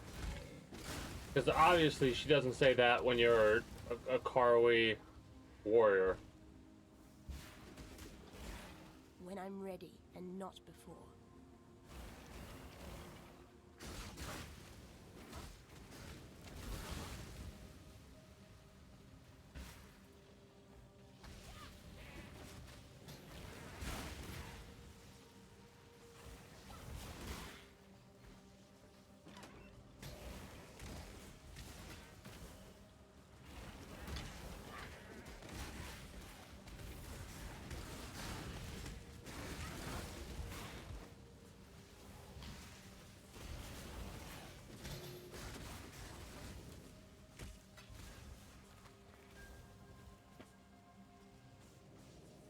Other questions that I'm thinking of. You know they're gonna have bullshit with Fortnite when it comes to the Game Awards, right? That's gonna be like a no-brainer. Are we also gonna get new battle royales announced? DLCs for Destiny? And or more Mass Effect information? That's a good question. Trying to think of any other big ones as well.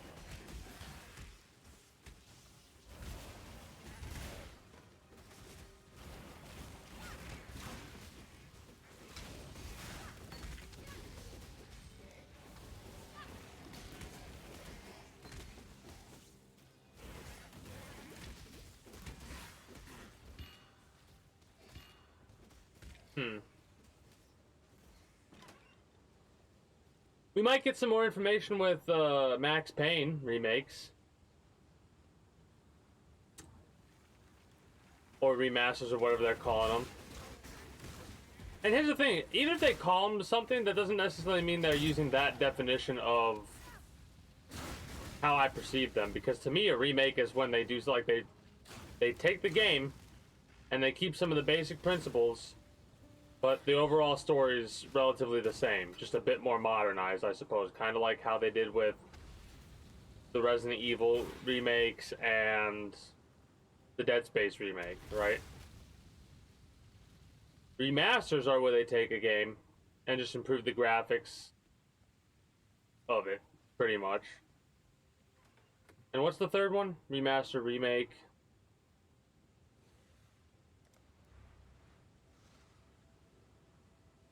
Wait, we could be from this point.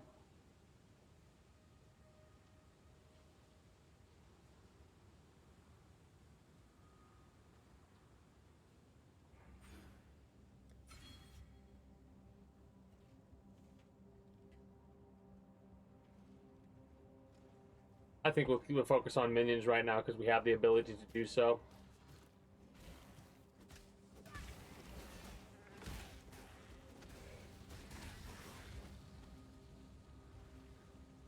Hey, greetings, a good day, Double Donger. How are you doing today? Yeah, it's a cosmetic pet. That dragon is a cosmetic pet.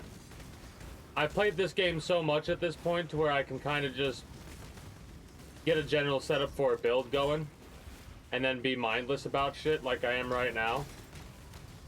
Like, I'm not really even playing the game at this point. I'm just spawning skeletons in to do my work for me while I just walk around and bullshit with chat, or basically just take some of the things I've thought about over the last couple of days revolving around like the video game awards and stuff like that. I'm chilling too. I'm chilling too.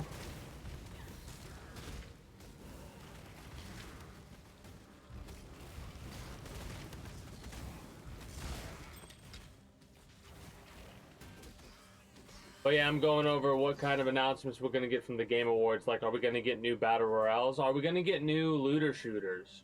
Or are we going to get more information on the looter shooters that have previously been announced? That's a good question right there. Right? Greater Mana Flask. Sign me the fuck up on that one. I haven't had a new Mana Flask since forever and a half. Holy shit.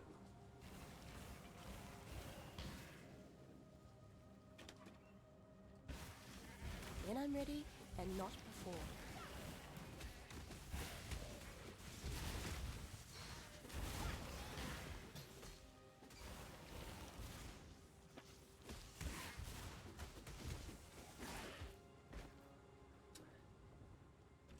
That and how much more shit we get information-wise when it comes to anything Grand Theft Auto related, like Grand Theft Auto 6.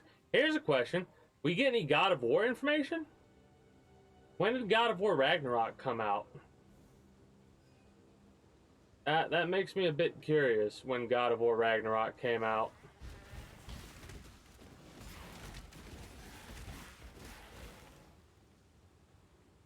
Has it been a couple of years now?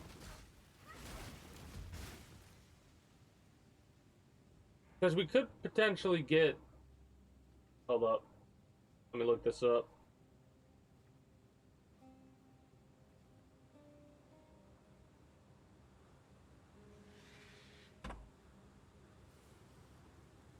We might get God of War Ragnarok on PC.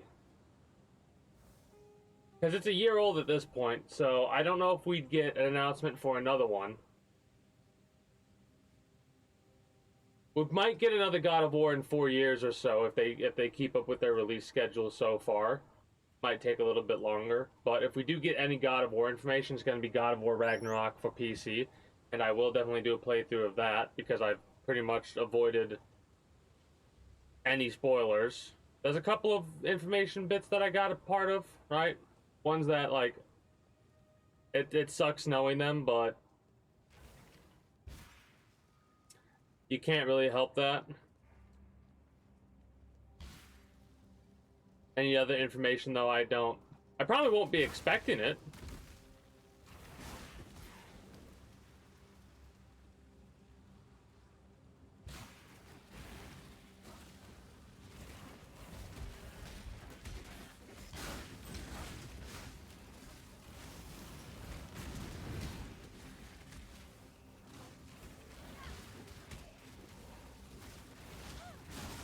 Damn, almost died there. I need to not be up in that shit. I just need to be backed off. Let my minions take care of it for me.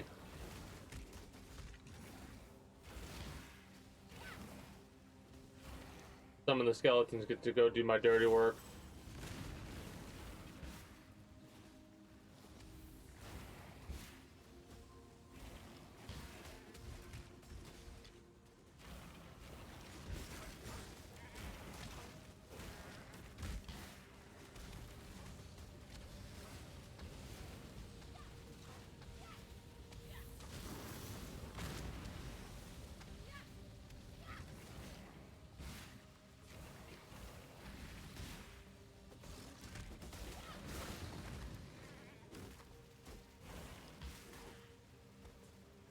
When I'm ready, and not before.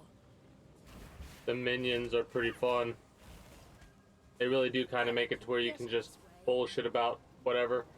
I will say, I probably am gonna stick with Minecraft for quite some time, at least until I finish with this mega build. Right? But one thing to keep in mind is the fact that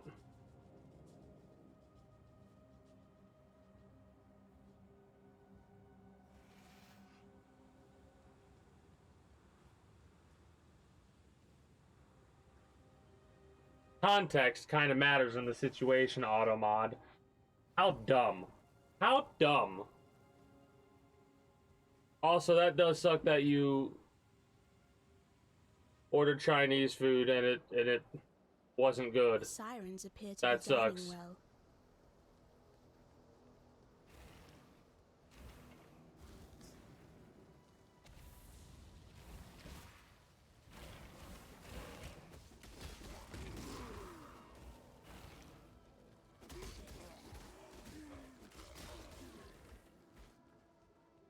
Kind of nice, now that I actually think about it, that I don't have to Calm stands do the work myself. and looks out to the raging sea. He sings, calls, screams to our ancestors to come to our aid. He offers them gifts of old, a feast of heart and mind, muscle and marrow, cooked in the fire and rock of this angry land. We have not practiced these ways in so many years. Only in the darkest of times, most desperate of times, A little bit focus mode while I just trying to get some of this down. only here and now may we sacrifice and consume our own. Only in our King can we trust this return to our ancient selves.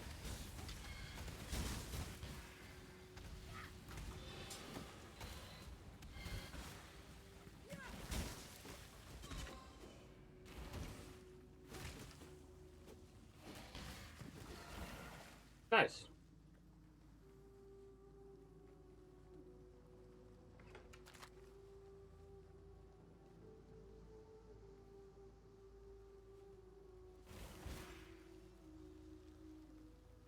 Hey, Fairgreaves, how you doing? How you doing, Fairgreaves? Frankly, I would have been stuck far. I hunted my love till we meet again. If the history book, till we meet again, perhaps.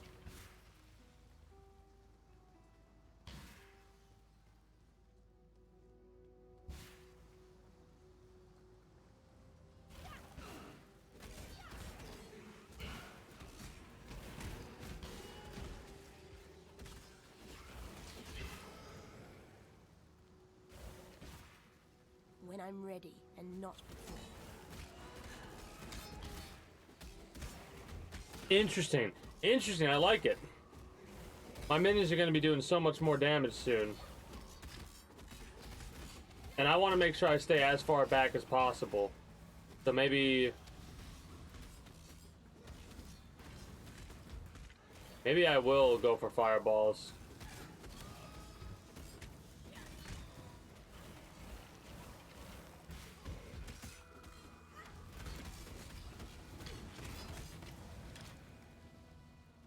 Too much clutter.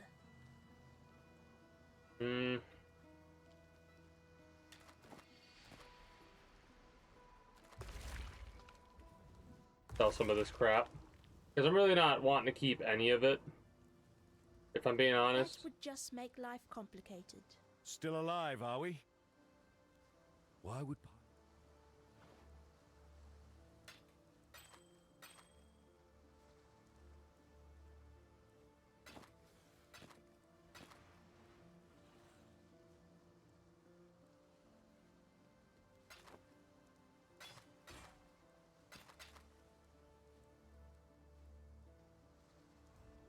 Melee, so that's useless to us.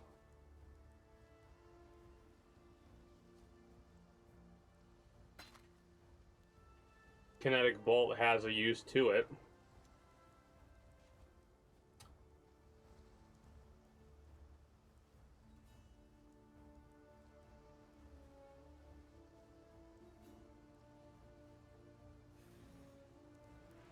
Water. Just water. It's in a cup that's green, so it matches with the green screen behind me.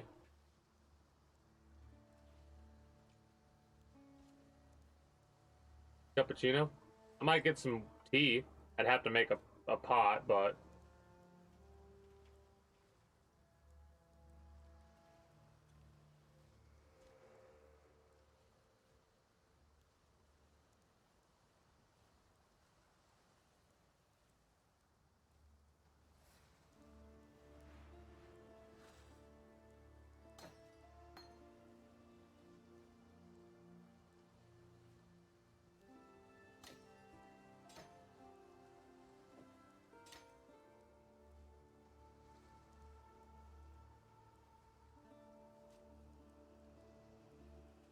I think that's fine. Stay sharp out there.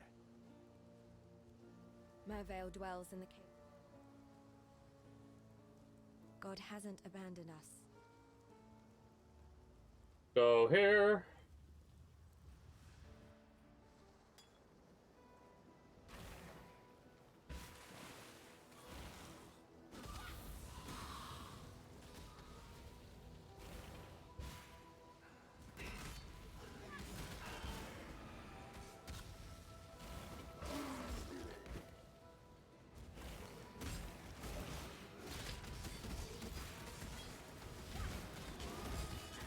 More silver coins.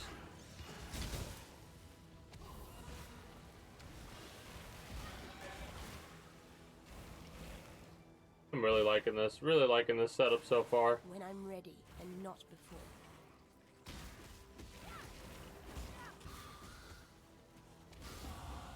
I barely recognize myself.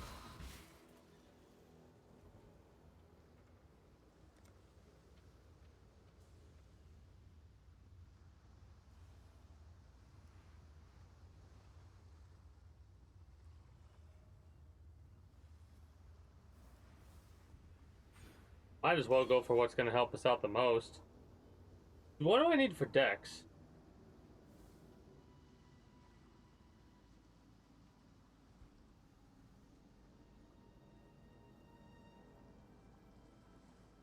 Hey, greetings, good day, Relatize. How are you doing today? Oh shit! That might be awesome. I might be up for a couple of games later. Just gonna play this for a little bit longer and then either part this out or play a different game.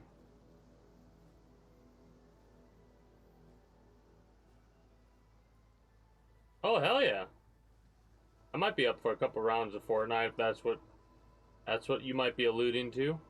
Let me just finish this chapter or whatever the hell it's called.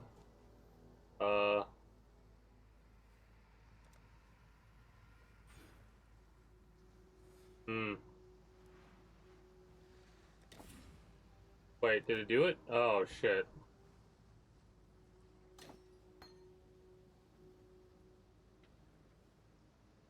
We need dexterity to wear this vest.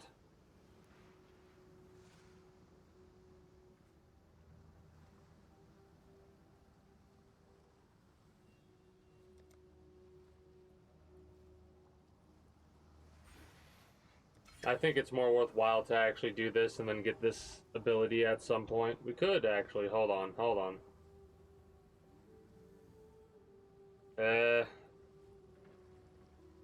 We need 3 more decks. It's fine. We can work with what we got so far. We'll get the dexterity soon enough. Calm is gone. Our king has taken our finest 500 warriors and descended into the depths of Raycross. He spoke to us of a vision, a gift from the ancestors. Calm has been deceived. The vision was a gift from the Black Spirit. It has conquered Calm. The Black Spirit has conquered the Karui way. Hyri has made ready her canoes.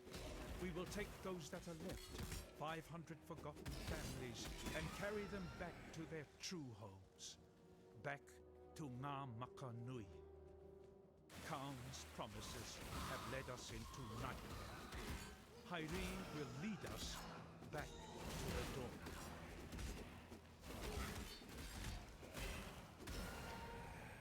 dawn. All right.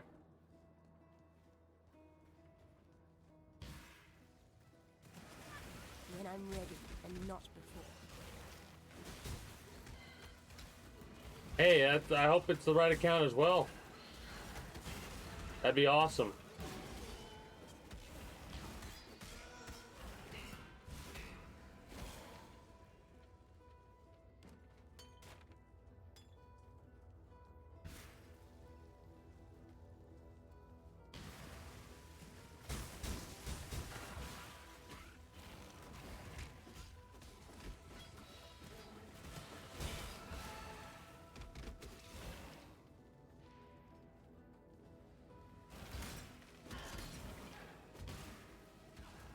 I promised that I didn't really feel like doing a minion build last time, but you never know. And that's why I say you never know, because steak and fries. Sounds like a good meal. I don't know, I might get some snackage later.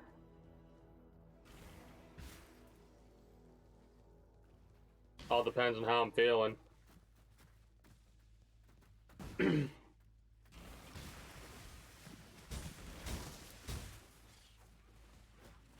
You think we'll get anything announced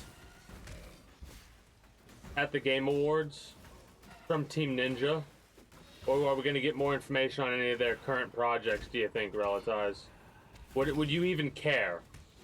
Unless it was something Ninja Gaiden related. I'm curious about what your thoughts are.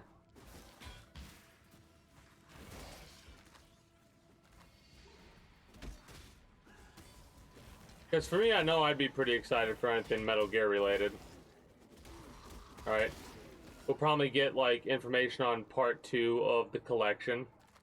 That would make sense.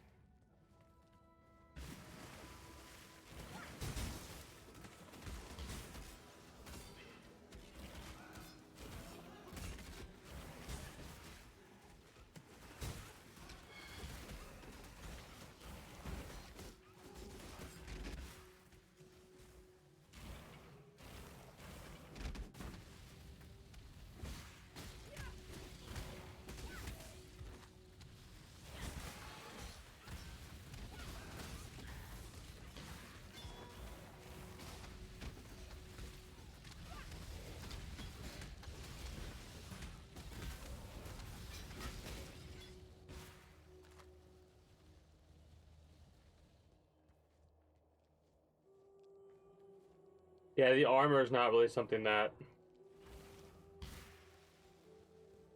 I When I'm really ready care for. and not before.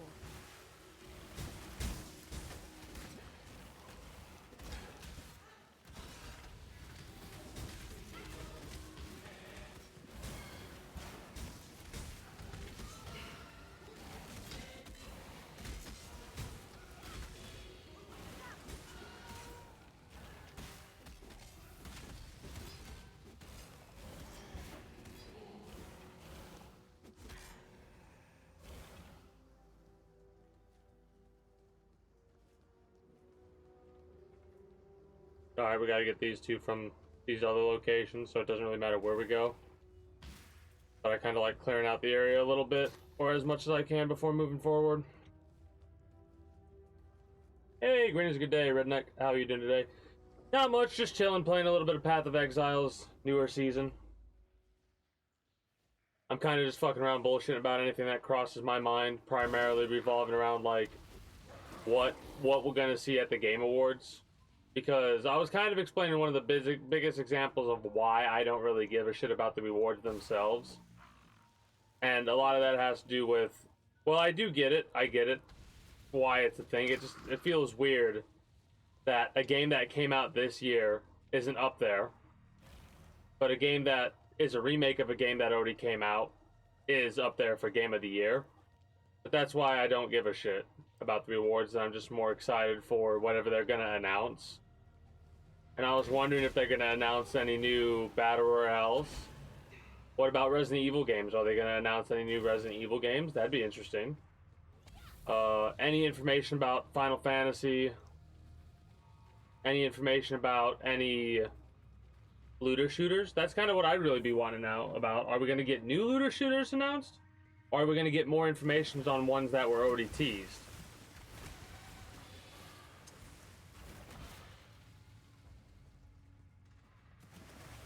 I would expect something for Grand Theft Auto and something for Metal Gear almost, right? Death Stranding. We could probably get more from Death Stranding. What else? We might get something for The Sims 5, because of that information that happened recently where somebody was doing an interview that's a part of that project apparently, and said how the new Sims game, Sims 5, will have multiplayer. And everybody was like, wait, Sims 5? What? You're working on Sims 5? And the person said, whoops, I don't think I was meant to do that. I don't know if that's actually the case. That's kind of me making a joke.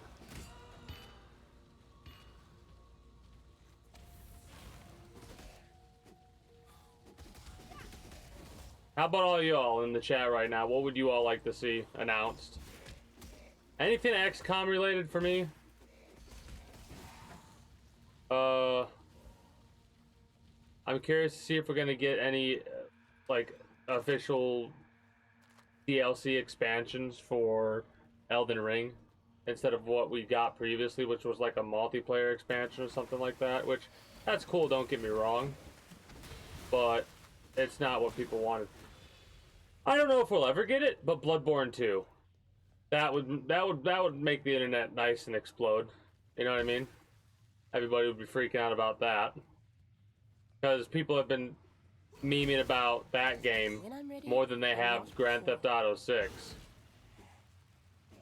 Apparently, the remaster or some shit, or whatever it is, for The Last of Us 2, Part 2 or something like that, was announced. Some weird shit. Some shit that doesn't make any sense when you really, really break it down, right?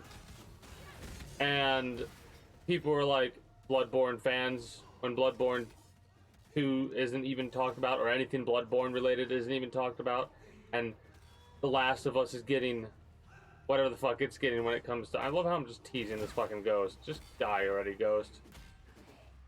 Skeletons versus ghosts. Who will win?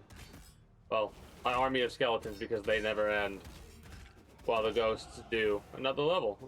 Let's go.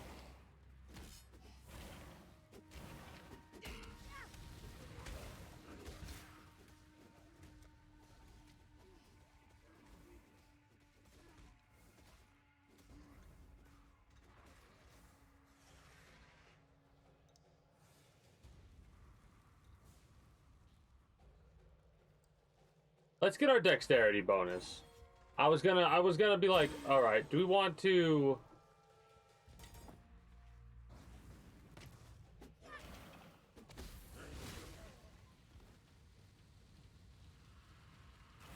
Do we want to have our dexterity to have all of our shit, or do we want to have our ability, which is something we could kind of get at any time? Physical damage increase, like ignoring armor, that's actually really good. Because there is a maximum amount of armor you can have, and the enemies can have. Because of how diminishing returns work in this game.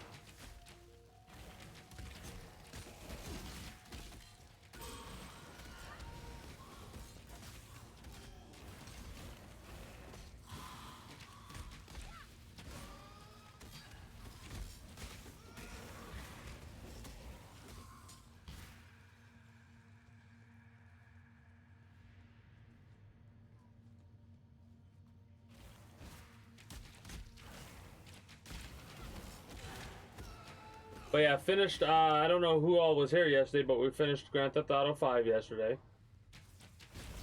Didn't really do much of the side stuff, but we did more than last time. It was like a 34-hour playthrough overall.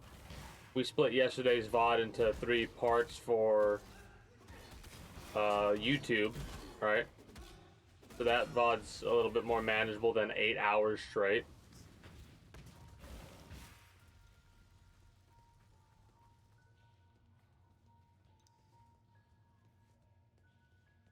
And today I decided to just fuck around and play whatever I felt like playing, so I went to just chatting for a while till I figured it out. I'm ready and not before.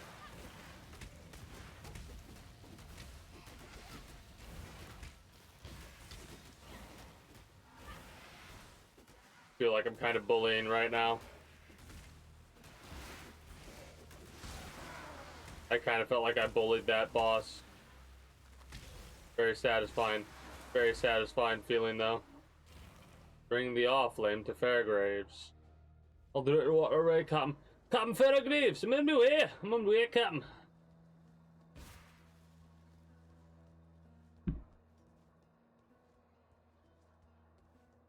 That, or I could have a short one today because I don't know, I haven't decided yet. Oh, also, for those of you that might be excited to hear, Red Dead Redemption 2 starts on Friday.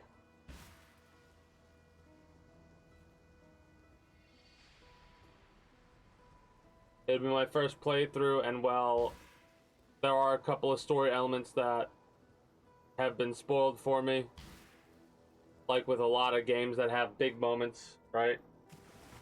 There's like 1 or 2 things that I know about God of War Ragnarok, and there's 1 or 2 things that I know about Red Dead Redemption 2.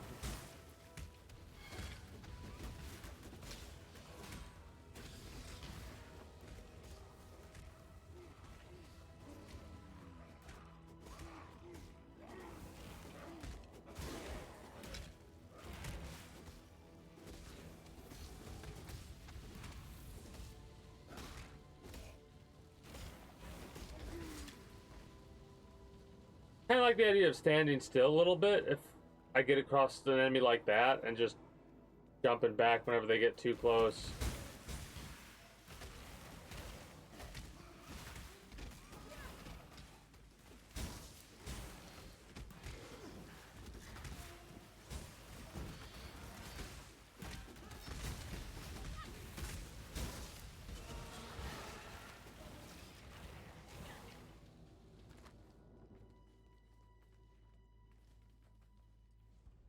Then, like I said, I'm tired because I kind of stayed up a little bit later than I normally do.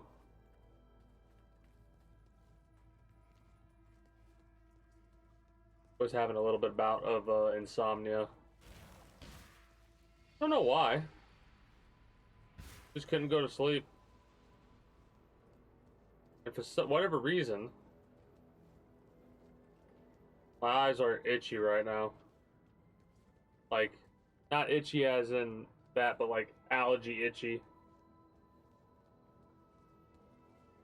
Trying to head to Fairgraves. Keep forgetting that's where I'm going. And not before.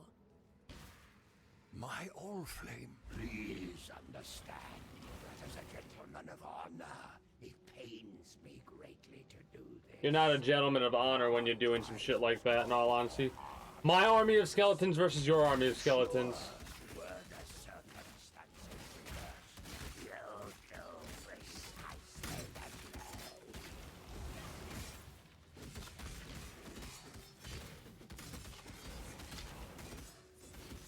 Look at this fool.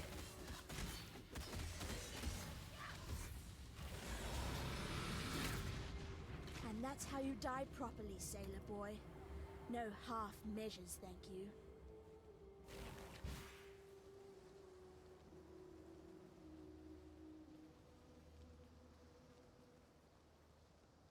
Alright. So that quest is done. Yeah, let's go. Ice cream's pretty good. Ice cream's pretty good indeed. Well, everywhere is progression, so we'll go to that progression later. For the time being, I want to head back here to get whatever reward that is that we can get. When we finish this part, I'll probably end up Fairgraves was a good man. ready to switch at that point. Hey, a skill point. Let's go. Arrow, the merry-go, Siren's Code, Piety's raised. Interesting combination. What little help I can offer. Interesting combination. Still alive, are we? If you have to quench you, stay sharp out there.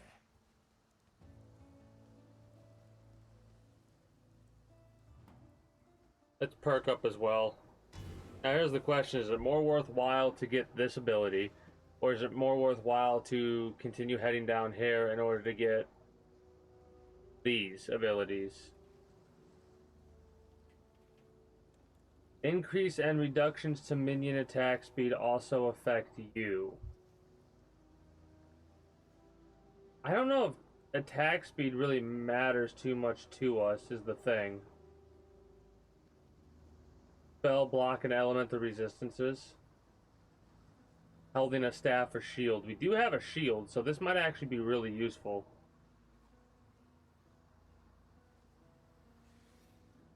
Let's go. Let's fucking go, dude. That's awesome. I don't know if we'll have any reservation need yet. We will. We will have some reservation need we'll have to work with. Okay. There's a minion thing over here. Yes.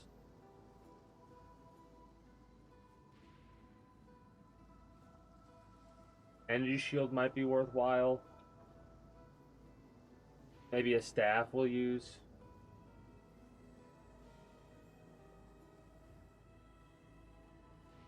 I was just thinking that. I'm like, man, that's going to be weird. You're not going to have to ask Isaac for that account. Firewalker, maybe. We're not really going to be that much of a spellcaster. I don't know. I don't think. I want to be focused on minions.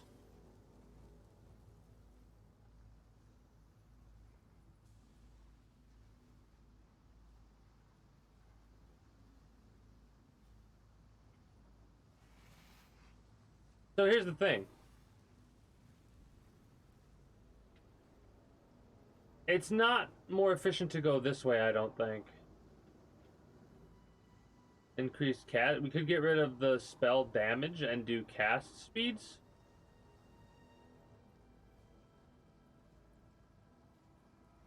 For the time being, we're going to focus on more damage from the minions themselves.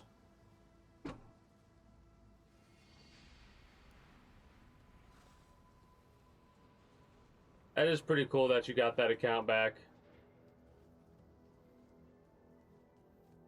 Fairgrave. So we got to go this point, I think, in order to continue with progression. When I'm ready, and not before.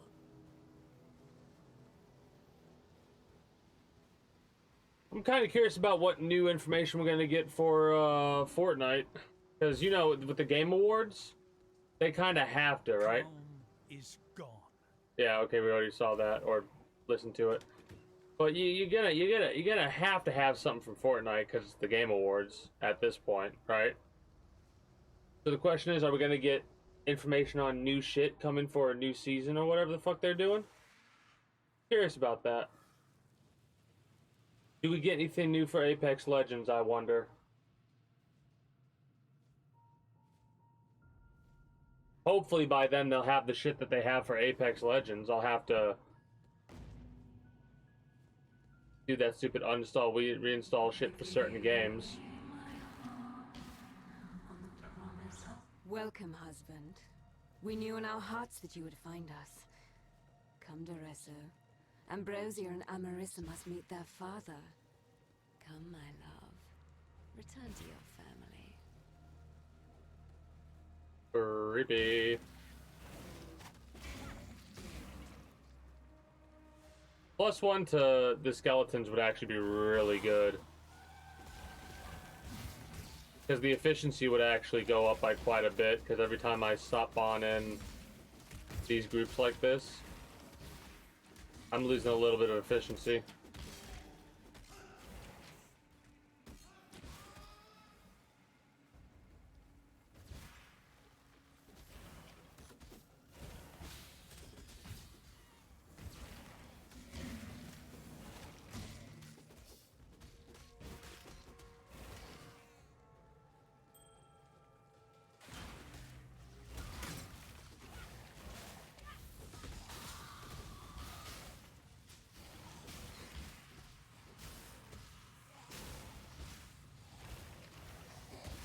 Feel like the fire's lasting so much longer now. Apparently we killed one of whatever the hell their name is, his daughters. Just then. Alright. This is a witch. They either focus on magic or they focus on summoning. I'm gonna do a summoning build. You can't really tell what the character looks like because of the cosmetics, and I'm always gonna wear the cosmetics because I spent the fucking money on this game. So I'm gonna have the cosmetics that I spent money on to get, you know what I mean? But When I'm ready, and not before. we're focused on magic. Yeah. Well, they're perfect for me because they're kind of, once we get it really set up, it'll be mindless as fuck, where I really won't have to think too hard about most of what I'm getting involved with, unless it's like mapping bosses that I'm having difficulty with. But even then, every build has some sort of a weakness. Like, there is something that I don't matter, like, it doesn't matter what it is, it's gonna fuck us up. But I don't know what that something is for a build like this yet.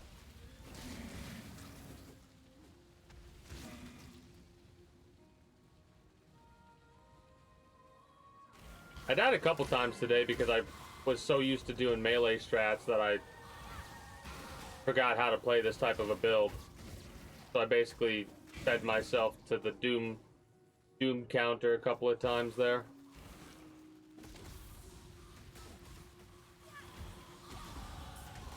Another level. Man, get pleased by this. You know how fucking hard it gets to level late game? Fuck me. Lord of the Dead. Lord of the Dead, I think, is where we want to go here. Mana Mastery might be good. Block spell damage, increased mana regeneration. Maybe.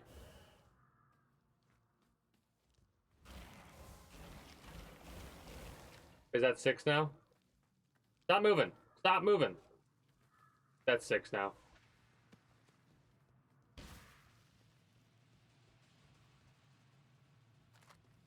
My damn summons were moving around, I couldn't count them.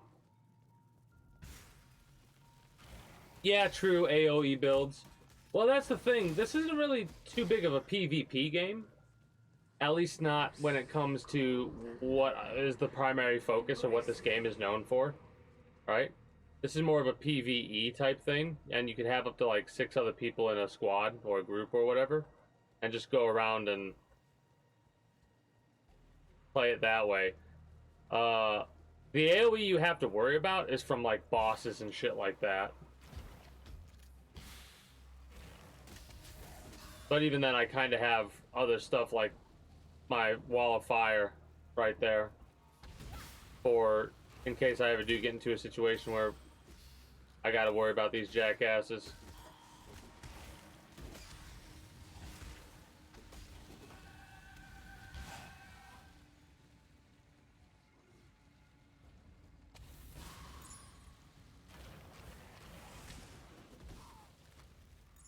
We probably won't actually keep that amulet. We'll just sell it. Sell it to the highest bidder.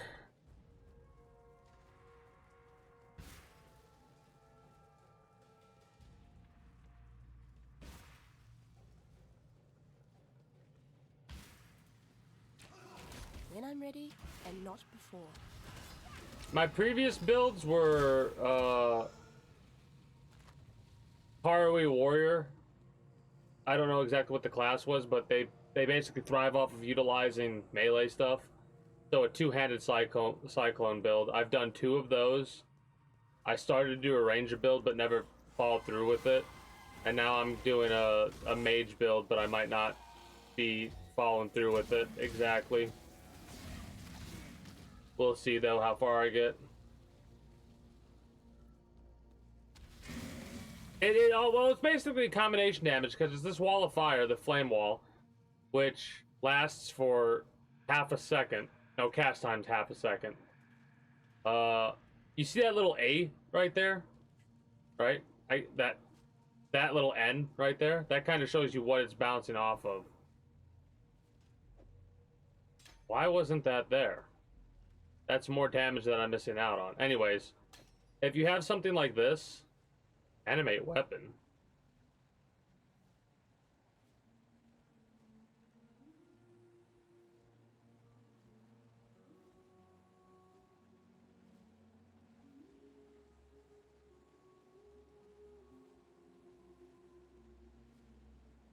Does this supersede?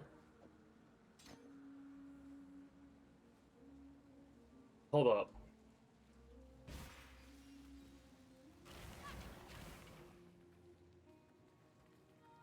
I can't animate the... Oh, do we have to have a weapon on us? I want to figure out what this animate weapon shit does. Because if we can have 6 skeletons and 5 summoned weapons, I'll have that.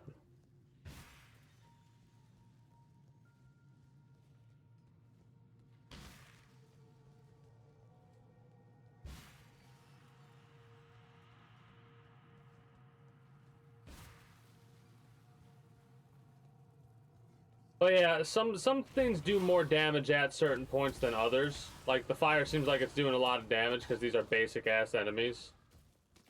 You'll have enemies that have resistances to certain elements more so than others, and those ones will feel like our fucking fire is just a light breeze to them instead of the inferno that it is. That, and I have this ability to frost blink. So this is doing 75.3 average damage. It's not, this system is not as accurate as it actually is, right? They have something called Path of Building where you can get a more accurate estimate of the amount of damage that you're going to be doing based on the abilities and shit that you have.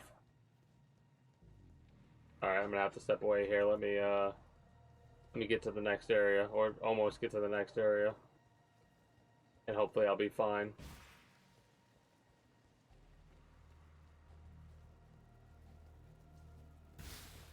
Like, see how much damage that did? And I put the wall of fire down and it's doing damage. It's doing a lot of damage too. The skeletons are pretty much good for a distraction though.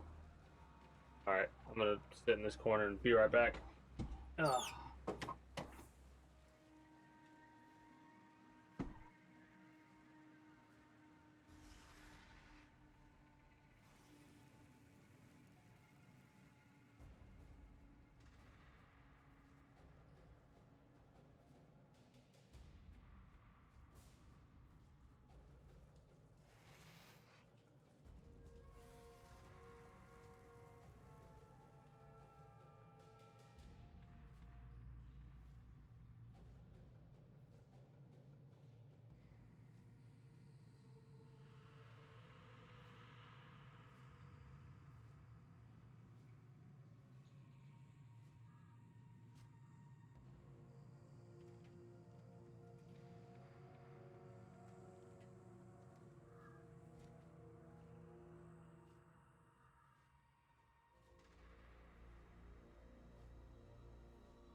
Okay. But yeah, a lot of these builds, like, as early as they are, and I'm kind of just as relaxed as I am right now, because I know that whatever damage and defense and shit we have set up now does not matter for late game. So, like, it's kind of why it seems like it's doing a lot of damage, but that's only because we've just started. There's a lot of shit that when you start to get a small setup for it, feels like we're doing a lot of damage. But it's only a lot of damage based on the fact that whereas we're like over leveled a bit. Is the best way that I could put it, is we're over leveled, right?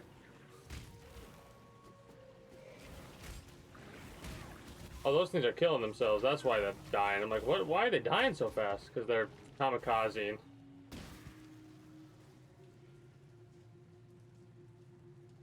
But yeah, I kind of want to see if I can finish this chapter, or part, or act, whatever the fuck it's When called. I'm ready, and not before. Which will be shortly. And then we'll, probably call it with Path of Exile. Not rude. Switch to something else, or do whatever. Oh, yeah, hold on.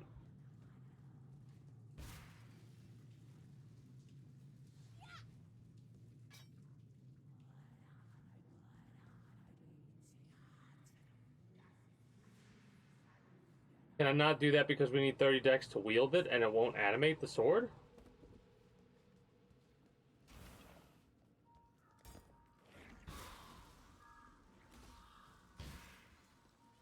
Trying to figure out how this animate weapon works.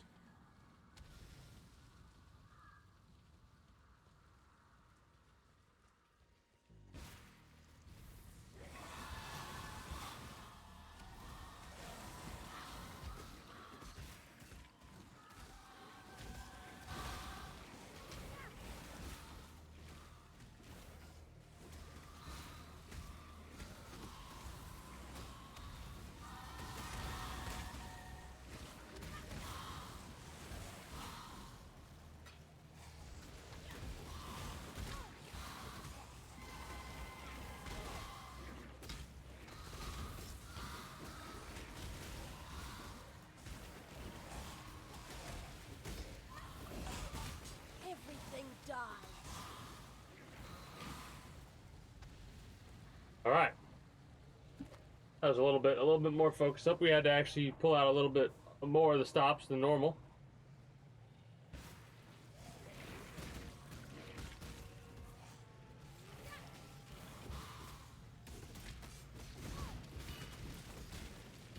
Actually, we might check out arena stuff or whatever the fuck it's called. Trials or whatever they are. We might check that out before we wrap up with this tonight. Because that's what the whatchamacallit's for. The rusted spike is unidentified, so let's identify it. Might not even be able to wield it because of the dexterity we need to wield it. Now if I press Q, it's not working. If I throw this on the ground, it's animated. Alright. Those need to be identified. Too much clutter.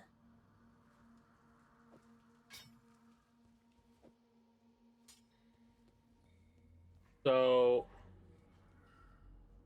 if I identify these, and I toss them on the ground, and then I Q and Q, I can't do that because I can't wield it. So what if I do that? I move you over here, and then I press this. Oh, we can have both. Oh, shit. Okay. When I'm ready, and not before. How long do they last for?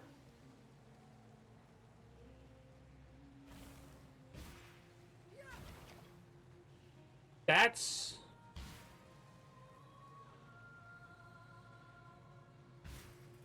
That's kind of interesting.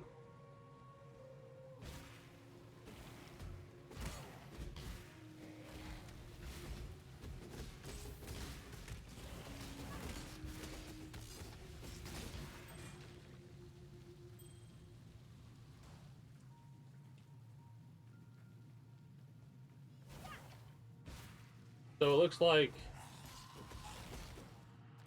when the weapon gets killed, it'll... No, it just went away, so it is timed. But it lasts a lot longer than the skeletons seem to.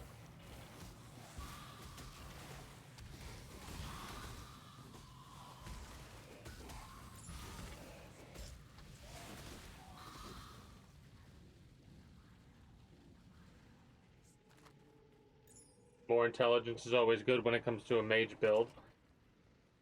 Hopefully that'll be worthwhile to actually use. Not really. Not compared to what we currently have.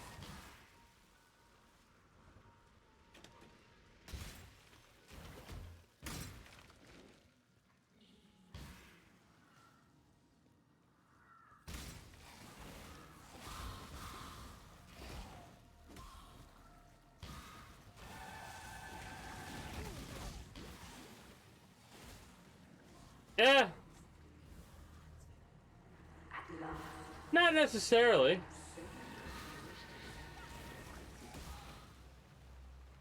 Because for certain builds, intelligence, you know, intelligence is useless.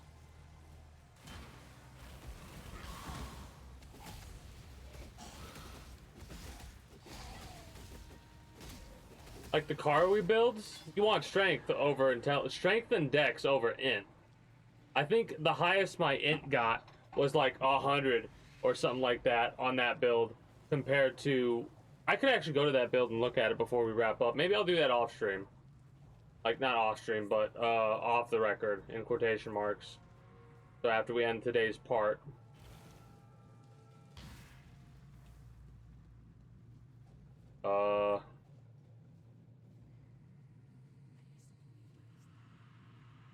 Turn. Love how it's like return for help navigating when I'm about to kill this dumb bitch. This is love's true face!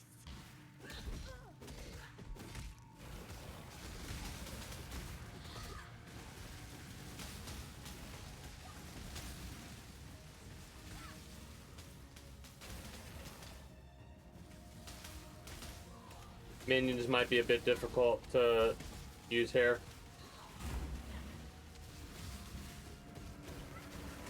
They'll help for sure. But I need to like spawn them when she's over here.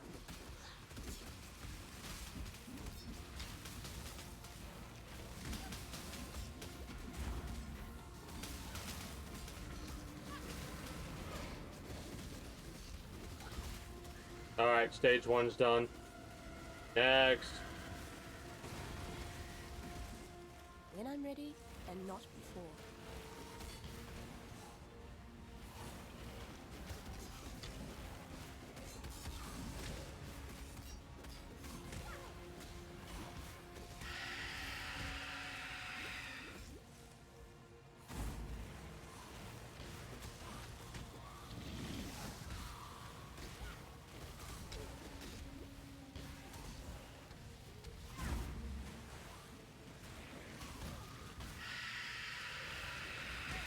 Fuck, I had to scream. I was trying to get away, but I couldn't. That's annoying. That's an annoying death, in all honesty.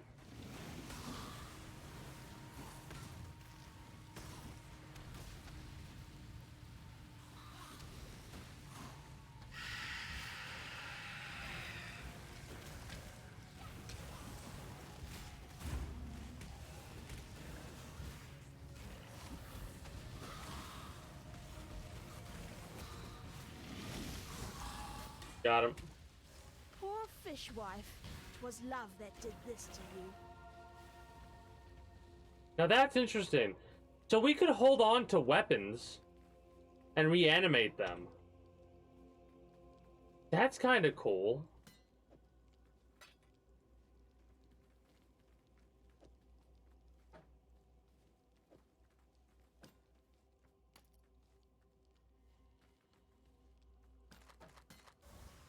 As long as I could wield the weapon, I could reanimate it, and I could reanimate up to 5 weapons. So it might actually be worthwhile to Duresso keep some of gave me this the shit. gem, kissed me, promised that he would be by my side forever. I sang for him. I sang for Oriath with his gem at my throat. Khaleesi's gem. Khaleesi's voice. I sang in her echo, performing arias that had once made the Empire weep. I listened to Khaleesi's lullabies in my dreams. I gave myself to her music, mind and body. Duresso left me for San with a promise to free me from Khaleesi. I begged him not to go, tried to show him the wonder of my transformation, the beautiful daughters he would soon meet. He couldn't see. None of them could see. I fled from their hatred. When Duresso returns, I will cast his cure away. I will teach him what true love is.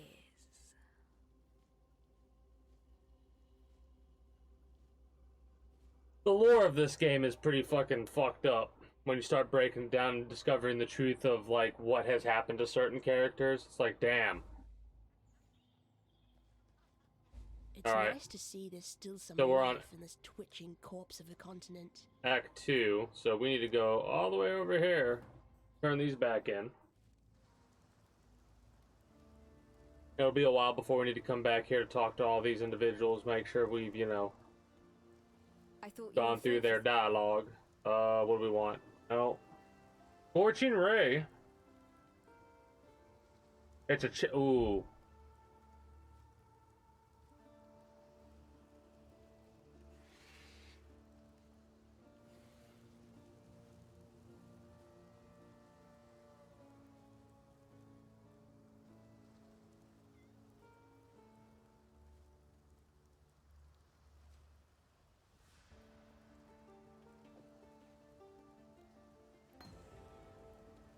Goodbye. Quite the lady.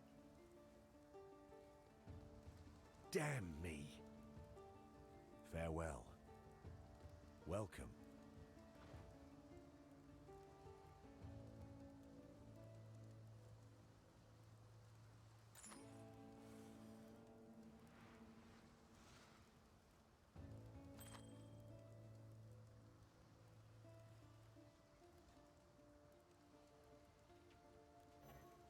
Oh, what? Oh, that's right, we can't do that because we're trying to sell shit. Never mind.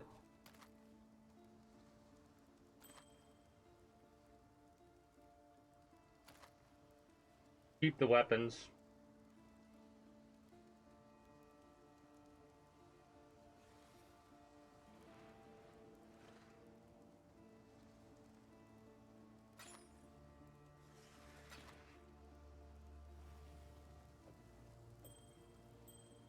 Stay sharp out there. Might as well do what I said we were gonna do and check out that other shit.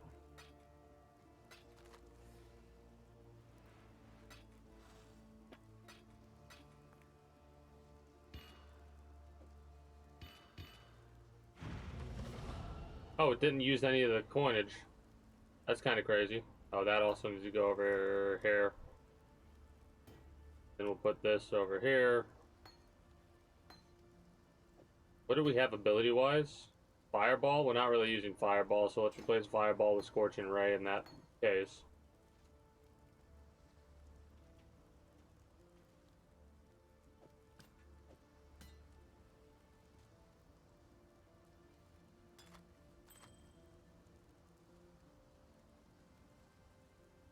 I don't know if that's what we want to go for. Before we go in there, let's sell some of this other crap that I'm not really going to use, so... We'll keep that, we'll sell you, we'll say fuck it and sell you. You, and you. And then go to our stash. Nope.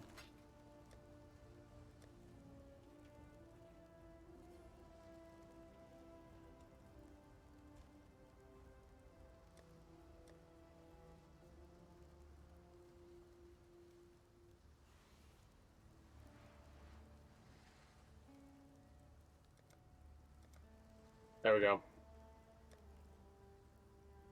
Forgot you have to activate the affinities at the very least. Again, not that it really... Oh, shit. Not that it really matters, but...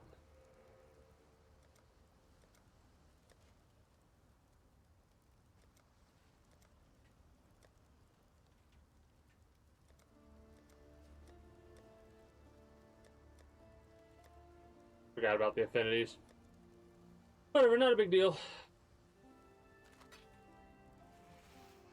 Check out the Halls of the Dead since we finished the first section here and see what this has got for us.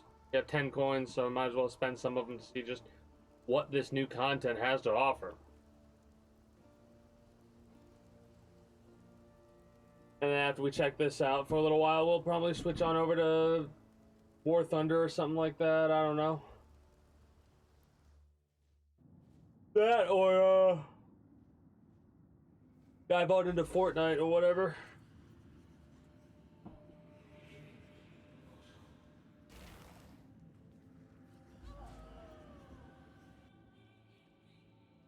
Your coming was foretold, but you are decades early.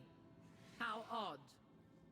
I am Navali, once a Hatungo for my people, now a revenant in service of the Mother of Death. Here you shall be tested by the greatest warriors that ever lived. You will be weighed and measured on the scales of fate, and we shall determine your true worth. Oh, so much lore. By the grace of a silver coin, you will know when the time is right to return. Have no fear. The Water of Sight does not slay the living, just nearly so.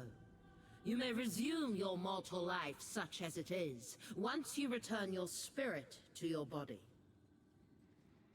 Okay. Here in the halls of the dead, we while away our days by holding grand competitions of skill and daring. You may participate in these trials, but be warned. The warriors of the Karui never hold back. Okay. The Mother of Death has slept for thousands of years, but her domain remains. It is all that stands between us and oblivion. Before she embraced us, those that died simply ceased to be. Now the souls of the Karui people continue on, lending their wisdom and strength to those that follow. Hinekora does not see the future. How goes it, Ikiaho? That is the domain of chaos. The answer's still no. The Mother of Death is gifted with the ability to see just into the being past. friendly.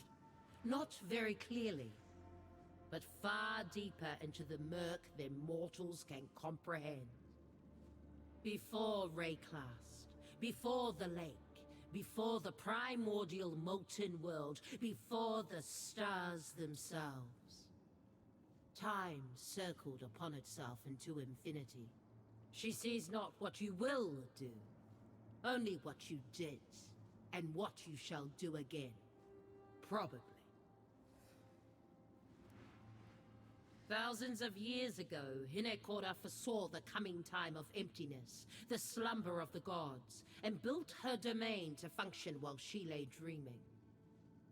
Had she not done this, any Karui who died during that emptiness would have been lost forever. Her foresight guarded our people for generations. Long ago, my people called me a Hatungo, yes. Now I am an interpreter of death, and a faithful servant of prophecy. The souls of our people were on the verge of madness, from isolation and ennui until the trials were devised. Before the slumber of the gods, Hinekora devised this mock warfare to engage us, and she succeeded. The halls of the dead have never been so full of life, so to speak. We know the games will eventually lose their amusement. But eternity is not forever. We need only entertain ourselves until time ends. One day time will end. Then time will begin again. All the pains of a long and weary existence will fall away from us, and we shall see the world with innocent eyes once more. You do not remember our previous meetings, but I do, Cute. by the grace of Hinekora's sight. She bears the burden of knowledge, so that you may live unencumbered by the inevitable despairs of age and wisdom. That's kind of funny how they like. Fear that. You can also break that down into breaking the fourth wall in quotation marks. Oh my God! Shut up. The answer's still no. The myriad span of all that is yet to happen. Well, just being friendly. Chaos takes selfish amusement in unlikelihoods and surprising events. Hinekora serves order, ensuring that what must happen, happens. Two impulses, as unlike each other as any twins could ever be, locked in eternal conflict by their very nature.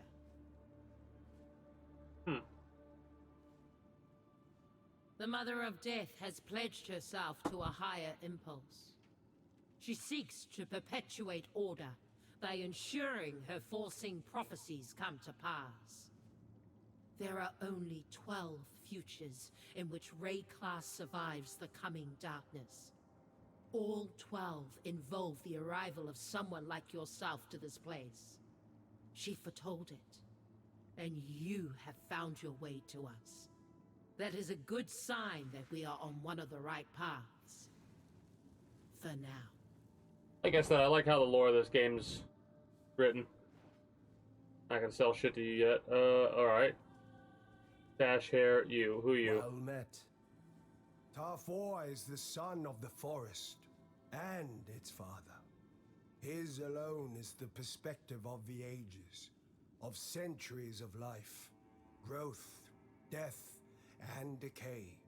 We exist within a grand cycle, one that extends far beyond the outcomes of petty battles or even great wars.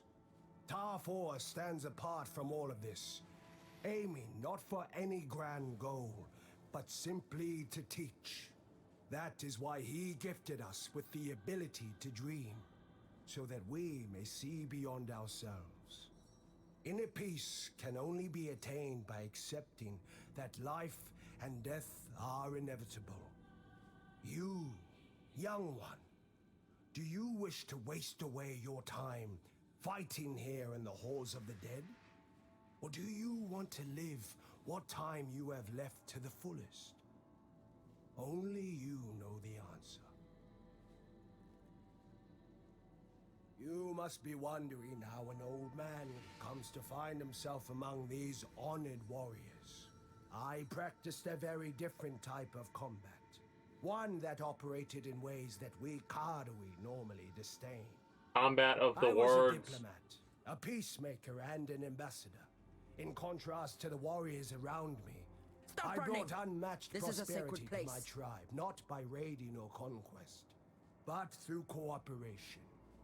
I was brought here because it is important that the young and headstrong do not forget the importance of these values.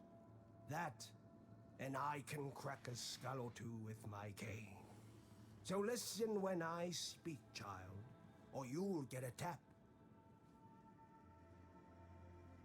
My fellow Kardui never wanted to face the hard truth. If the Val wanted to wipe us out, they could have. They wouldn't have even needed to invade us, and our lauded might would have been useless. Their empire rose to power on the back of corruption, and those gems the Esmeri called the Tears of Magi. Corruption has a tendency to make Kardui sick with a kind of blood fever. That is the true reason our way forbids the use of Tears of Magi. During my life, a handful of Kardui tried to implant them in their flesh. They became filled with Death rage can be delayed, but unnatural never strength. defeated. And we had to put them down, then burn their bodies. Their mere proximity made others sick too. So for every warrior that transgressed, 5 others gave their lives to protect the rest of us. To wipe us out, the Val could have simply spread the blood fever. My peacemaking, concessions, and treaties were born of that vulnerability, and I am glad I forged such a path. The Val Empire eventually succumbed to its own disease, and we remained. Stand still for a moment. You're always running all over the place. Ask yourself, how are you feeling? Are you all right? What is it that you truly need? Why aren't you pursuing it? The answers will not bring you peace, but it's a good first step. I like Mata. He's been smoking that peace pipe. Very philosophical. There is personal power, which was best exemplified by Kalm, personally besting the leaders of each tribe and uniting the Kardawi with his own strength. There is communal power, which I try to exemplify. Cooperation and unity produce great works that last for thousands of years.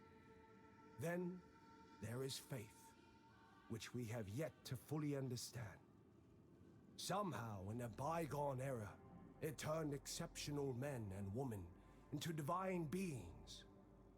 I wonder, after all you have done, how many people believe in you? I wonder how many it is at the end of the time you get through with this game. The other tribes have Because basically, we exist through the in a action of this grand game, the main cycle. character Yes, becomes but there will be no singular moment or event that marks a some deity, sort of pretty much. disastrous end. A god Volcanoes of a often way, lie dormant until the based on how the appointed hour. gods of this A game came child into and an existence. adult. And one day you will be old, and then you will die. But in every stage of your life, there were others just beginning theirs. When you die, there will be others just starting their lives. A tree falls, but that only clears the way for new seedlings. Trees die every season, but the forest remains.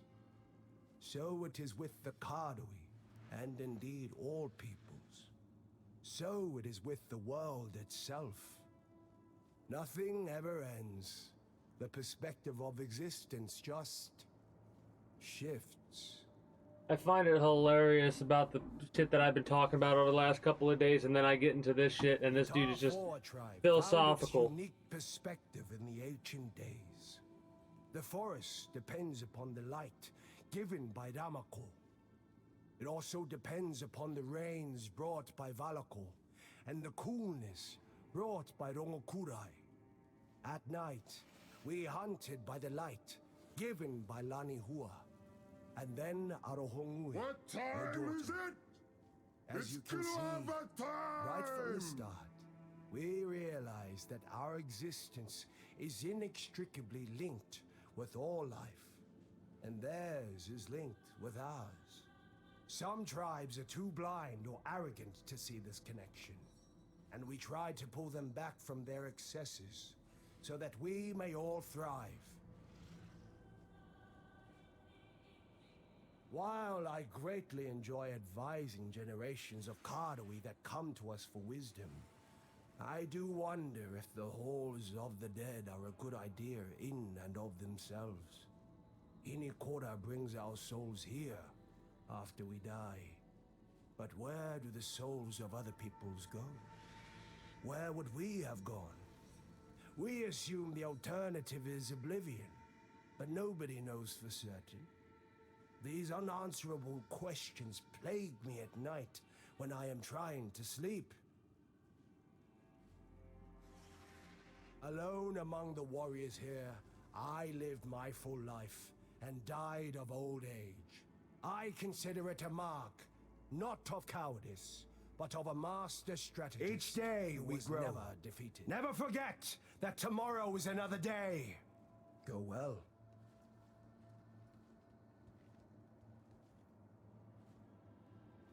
Outsider! Rongokurai is the father of night. Many associate that with evil. Not so. The night shrouds the innocent, hiding them from those who would do harm. The night gives cover to warriors on their raids. More importantly, the night is cool, bringing relief from a hot day. My armor is heavy and gets quite hot, so I look forward to the sunset. It's the little things. Oh, let me tell you this tale of this ancient drama. Sione is the harsh and ambitious mother of the sun, yes? Ramoko is her, what is your word? Husband. Ramako can't stand her and secretly longs for Lanihua, the mother of the moon, who is kind and caring to all, and very beautiful as well.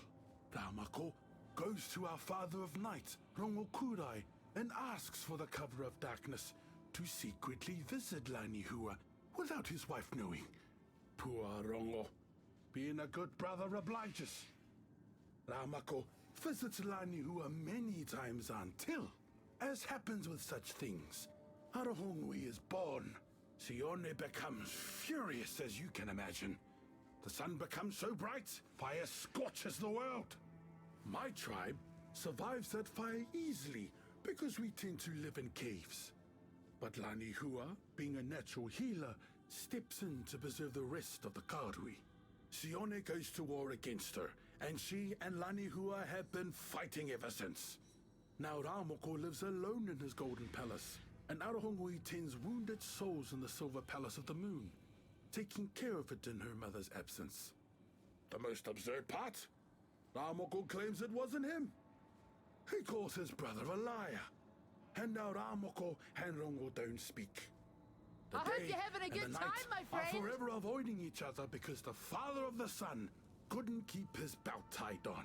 Fortunately, we Karui are much more mature and responsible in modern times. Hell of a lot of lore. I don't enjoy I love this fighting shit, that though. much. I just happen to be very good at it. Was given this position because I kept winning. The others get very excited for every battle, but there are parts of the Halls of the Dead I wish I could see. Supposedly, there is a place for the souls of warriors that weren't very skilled, and there they laze around in dishonor, eating, drinking, and doing whatever they want. Where would you rather be, outsider? Oh, you've been talking to the Hinekora tribe, have you? They're very dramatic with the end-of-time fable. The Rongokudai tribe has a much more dignified end in mind. When the world gets tired, it will be a quiet and calm slip into twilight. A night that goes on so long it blends into death itself. No more sunlight, no more plants, no more animals, no more people. Then, just as it always has, the sun Stop running. will rise again on This a is new a sacred world. place. With sunlight comes plants, then animals, then people. It's obvious. Talakura. We got a couple more. Makanui isn't Got quite a lot more than a couple. Not I love really. this shit, though. Makanui is our way, and Nga means from, or of. So anywhere that our people go, mostly islands, we like to roam. That is Nga Makanui, because we have brought our way to it. Outsiders that don't understand us often mark Nga Makanui in a particular place on a map, but that is a mistake we don't care to correct.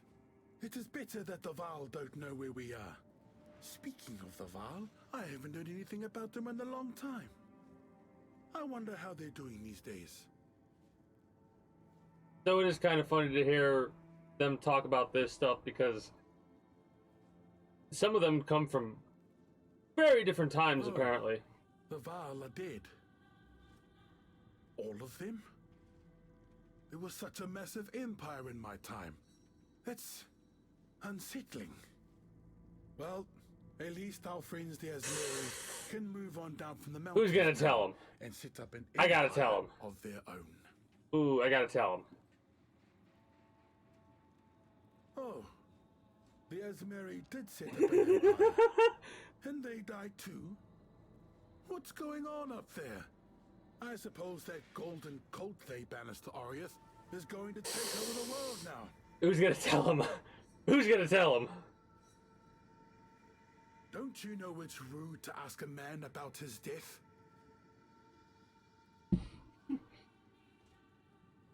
He's taking all of our questions literal. Talamoana, Oh god, I can't help myself. daughter of the moon, has my tribe's eternal loyalty. Alone among the gods, she has no agenda of her own. The rest all seek something endlessly. Whatever it was that gave each of them a divine spark. But Arohongui was born divine, and chose to aid the Karui people as much as she could. She did not ask us for loyalty, and that is why she has it. Lakiata. Shall we give it another go? That was a long time ago, Kahu. Leave it. Ramako's claim that someone impersonated him and visited with Lani Hua in his guise may be true. We follow Arohongui with utmost loyalty, but my tribe certainly noticed that she never expressed any divine abilities having to do with light or warmth. When tending wounded warriors, she would often give them visions of beautiful landscapes and shining waters to help calm them. When tending the dying, she gave them visions of their family, until the spirits of their ancestors truly greeted them here in the halls of the dead. These are acts of mercy and kindness, but they are not powers of the sun or the moon. I have long suspected that there is something within each of us, some pattern or essence of who we are, that each parent passes down to a child. If my suspicion is correct, then it is not possible that Ramako is Arohongui's father. There is only one sensible conclusion, and that we keep to ourselves, so as not to disrupt the balance of the skies. Many believe that the Mother of the Moon has been off fighting a war against the Mother of the Sun for thousands of years. While Lani Hua is indeed absent, it is not to fight against her sister. The wounded souls from that war are sent to the Silver Palace, where Arohongui tends to them until they may rejoin the fight. Those warrior souls cry out in fear and torment as they lay in hospice. They speak not of war with Sione, but of a war with the Does stars anyone have any themselves. meat left over from today's They have meal? been sworn to silence. I'm still by both hungry. Sione and Lani Hua, but the feverish ones cannot help but rant. Apparently, the two sisters did go out into the night sky to wage war upon one another. But when they got there, they encountered something horrible. Something that drives even the strongest warrior to madness and panic. We have not been abandoned by our two strongest gods. They are out there protecting us every single minute of every single day, and they cannot rest for even a moment. That's what the tales say, in any case. I don't know how much of that I actually believe. Oh shit. The Ramako tribe, like us, often uses ice and cold in their war making. That is because Ramako has long loved Lani Hua, Arohongui's mother, in secret. He fights not for himself, but for her. His people do the same. I don't understand it at all, but it is what it is. We think she protests a little bit too much. They never stop asking. How arrogant. Even if we remain here for 10,000 years, I will never go through the traditions with them. I will participate in the battles because I enjoy fighting. But this is their culture. They seem unaware that I do not intend to fit their expectations. Stop running! This is a sacred My heart place. warms for no one. I do not know what love is. Only that it motivates others to act like fools and monsters, depending on their inclinations. Perhaps I do have a frozen heart, But that doesn't mean I feel nothing. Their words still hurt me. Perhaps even more than their weapons. There are many fables about the end of the world, but those are just metaphors. My tribe knows how it will really happen. The moon in the sky above follows a roughly oval path around us. Did you know that our world is actually shaped like the moon? Most believe that Rayclast is flat, because that is the obvious interpretation of what we see. However, in studying the moon, my tribe has discovered the truth. Also, we realized that the moon's path is not exact. Over many, I'm sorry to tear up and out of amusement. Holy shit. This is funny. Slightly toward us. We have come to understand that the world will end when the moon comes too close and falls upon us. This is not myth. This is knowledge. What else could possibly happen when two such titanic spheres of stone crash into each other? The literal. This person's a lot more literal with their explanations. I have always been fascinated by the pursuit of knowledge. There is a pattern underneath everything we see. This pattern preceded even the gods. If something in the world around you works a certain way, it will always work that way. If it does not, something else is happening, and you must investigate. In life, I followed these questions to the heart of the pattern, and it took me to a vast lake. But I do not remember what I found. Can you believe Hinekura Interesting. to come here? I am furious. Luck This be with is an insult to all of us. Oh, we gotta read. Perhaps Oh, it is no. a chance to enact our vengeance. Good day. Oh, goodness. Huh? Oh, no. The afterlife is long, outsider. Think of the longest time you can remember. A winter that went on for many extra months. Or back to your childhood. That long. Then it's even longer than that. We might be dead here, but we're all still alive. Everyone here has gone through the traditions with everyone else. Some were even married for centuries.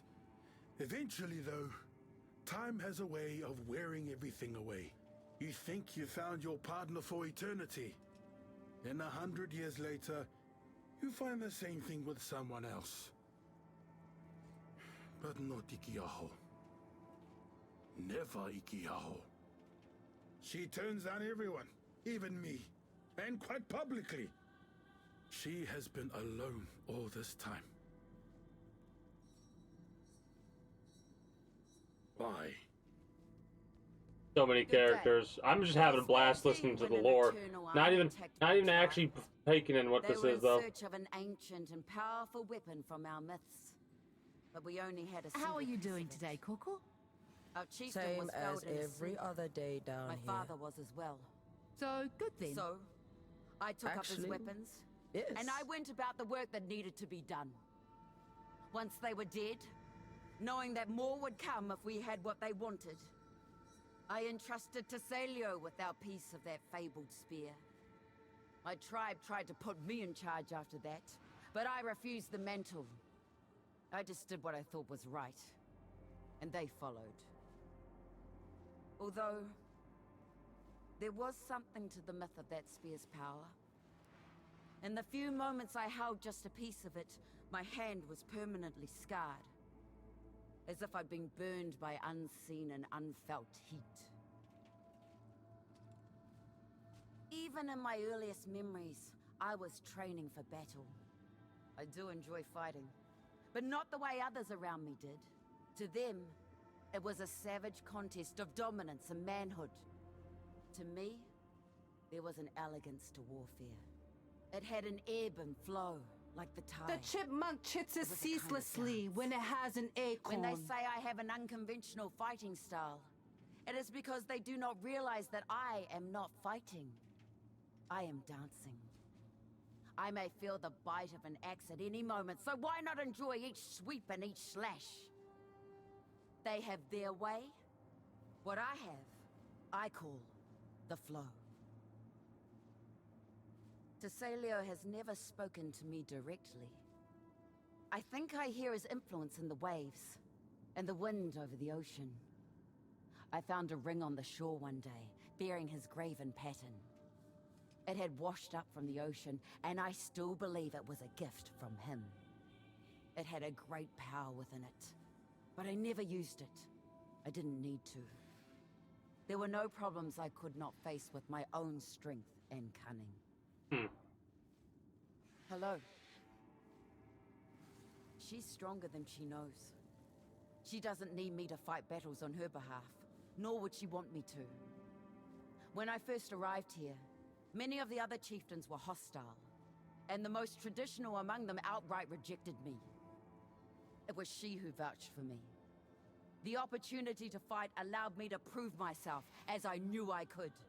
And I have led Tesalio's warriors ever since. In Ikiaho, I could not have asked for a better friend. Sometimes, we even sneak out of here for a glimpse of the moon and the sea. Weird that you're telling that to a complete stranger, but alright. There is a forgotten passage, a narrow but lengthy crack in the earth that leads to the main well, though the dead just find themselves back here after a few minutes. Still, that few minutes on the ocean, seeing the living world again, glorious. I go up there whenever I lose my tranquility. Interesting. Stop running! You'll have to ask This is a everyone else sacred what they place. think. True followers of Tesalio do not trouble themselves with thoughts of such a far-flung future. Each day that you can recline on your waikoama, feel the waves beneath you, and take in the sun and the sky, that is a day to treasure. I do not have those anymore, but I console myself with the knowledge that my descendants do. Live for today, outsider. Yesterday, tomorrow, they do not exist. You are only ever here, now. There is a flow to the world, to the sea, and to battle. I could lose myself for hours in a war, just running, fighting, and hewing down my enemies. I sense that you know this joy as well. I have nothing to teach you, for you already know what makes you happy. Go well.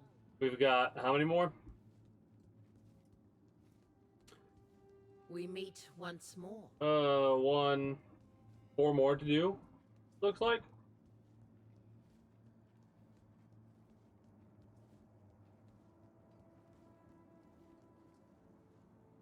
Trial of the Ancestors, a silver coin is required for match entry. When I'm ready, and not before. Doesn't look like there's anything over here yet, if at all. Talk to these three and we'll talk to the final person over there. Hey, friend.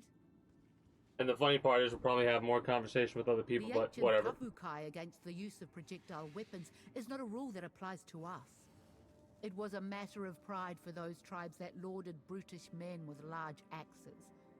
The Ramako tribe prefers to fell warriors like that with well-placed arrows, long before their axes ever come close. My mother was a great woman, and continues to be I've heard my this role voice model, before. despite her inexplicable absence here. The other chieftains often talk about her wartime acts when she fought alongside Kaum, but by the time I was old enough to know her, she had long been queen of the still united Each day tribes. we grow. I grew Never up in a forget time of that turmoil tomorrow is and another nightmare, day. in the wake of the cataclysm that destroyed the Eternals. Yep. Because she once helped put the men in power who likely caused it, my mother taught me that war is not the glorious endeavor our way makes it out to be. All she wanted by the end was peace. She was begrudgingly taking an army raised from multiple tribes to deal with a strange threat on the edge of Ngamakanui, when she and her legion vanished without a trace. I did my best in the chaos that followed, But it wasn't enough. I was quite young when the world ruptured. The moon turned crimson, fire rained from the sky, warriors went mad with blood fever, and the seas boiled. None of us knew what caused it, but the destruction came from the direction of San and the mountains near it. The madman must have gone too far. I had nightmares about that time for over a decade, until I finally traveled to the Isle of Shrikes and passed my test of adulthood. After that, I felt like I could handle anything. After my mother's disappearance, the tribes began to fracture. I tried to take on the role of queen, but inheriting such a title felt a bit Yeah, too I think much this is like the same the exact Empire. voice actor for Mad And the Maggie other from tribes weren't Apex receptive. Legends. Not after their experiences battling the Eternals. So I used what meager power I had to suggest a new form of united government, a council of chieftains. From the trickle of news we get through living Karui that come to us for guidance, I hear that some form of that is still going on. I'm rather proud of that. I died in childbirth, which is considered a warrior's death. I died knowing my daughter would live on. Then, because I was here, The I was able hordes to of see the her dead grow echo and with thrive. battle, but in our She hearts visited me for there advice is peace. often, and I treasure those memories. Now she fights as one of my own in these halls. Among others, her daughter and her daughter's daughter also joined us. We now have dozens of descendants coming to us for wisdom. Life and death are strange partners. I have been here for far longer than I was alive, and my extended family only knows me as an ancestral spirit. The other tribes tell all sorts of stories about the end of time. Those are just fables. You see, the sun sets somewhere inside the world each night, but it also changes course from season to season. Eventually, it will stray too near and Rayclass will be burned away by its heat. However, the sun brings life as well. So once it returns to the sky, as it always does, there will be a burst of verdancy unlike we have never ever seen. If you think about it, it's the only end that makes sense. I love how each one of them has a different thing Ramako about is both certain the Father subjects. of light and Father of the sun. These are not the same duty. In the early days, he was just the Father of light, and he brought beauty and warmth everywhere he went. The mother of the sun, Sione, lived alone in a jade palace in the sky. At that time, the sun was no brighter than any other star, and it was verdant green. Sione, however, was the most ambitious of the gods. She traded away all of her tribe's possessions to foreign cultures in exchange for gold, and she plated her entire palace with that useless but shiny material. Her tribe was on the verge of starvation, but she asked them to trust her. They put on a festival with what little they had left, and to this, Ramako was invited. In awe of the supposed wealth of Sione, Ramako accepted her invitation to go through the traditions together. Once he entered her golden palace, his light reflected countless times, Stop blazing running! warmth and This light is a sacred all over place. the world. Sione's palace cyclically rose above the world, then back into it. And while it was in the sky, that time became known as day. To her credit, this shining beacon drew food, wealth, and respect to her tribe. Her gambit paid off. Ramako became the father of the sun ever after.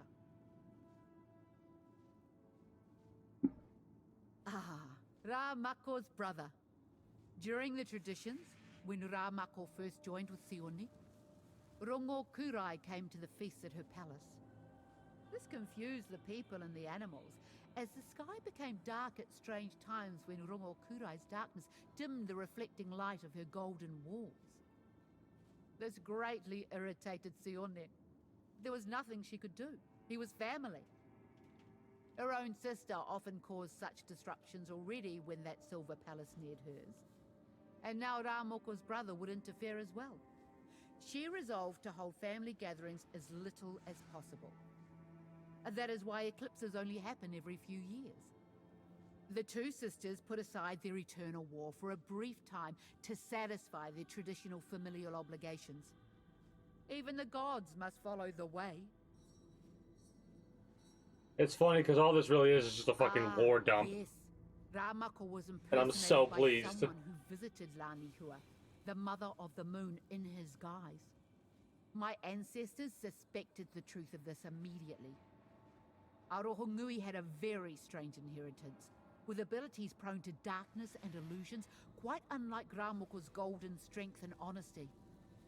There is a tale, very rarely told, of a Does deceiver anyone being have any caught meat and left locked away over for from his today's crime. meal? I'm still Supposedly, hungry. it was the ancient elders of my tribe that enacted this justice. But we consider the matter settled. But Sione and Lanihua continue to battle for eternity in distant realms. They do not listen to us. They do not listen to anyone. All they care about is vengeance. It might be controversial in Western Ngāmakanui, but I say that the gods who forget their people are not owed our loyalty. Go for it! Outsider, our father of war was the first to put axes in Karui hands. We learned that we could take from this world rather than accept what was given. Many of the other gods are generous, but why should we subsist in harmony with the land when we have the strength to be its masters? Greetings. That word, Karui, is an informal name for anyone of the blood, whether a chieftain, a child, or a kaivana. The Ngākura Makoi, however, are those who truly comprise our culture. They must be followers of the way, and they must have passed their test of adulthood at the Isle of Strikes or elsewhere.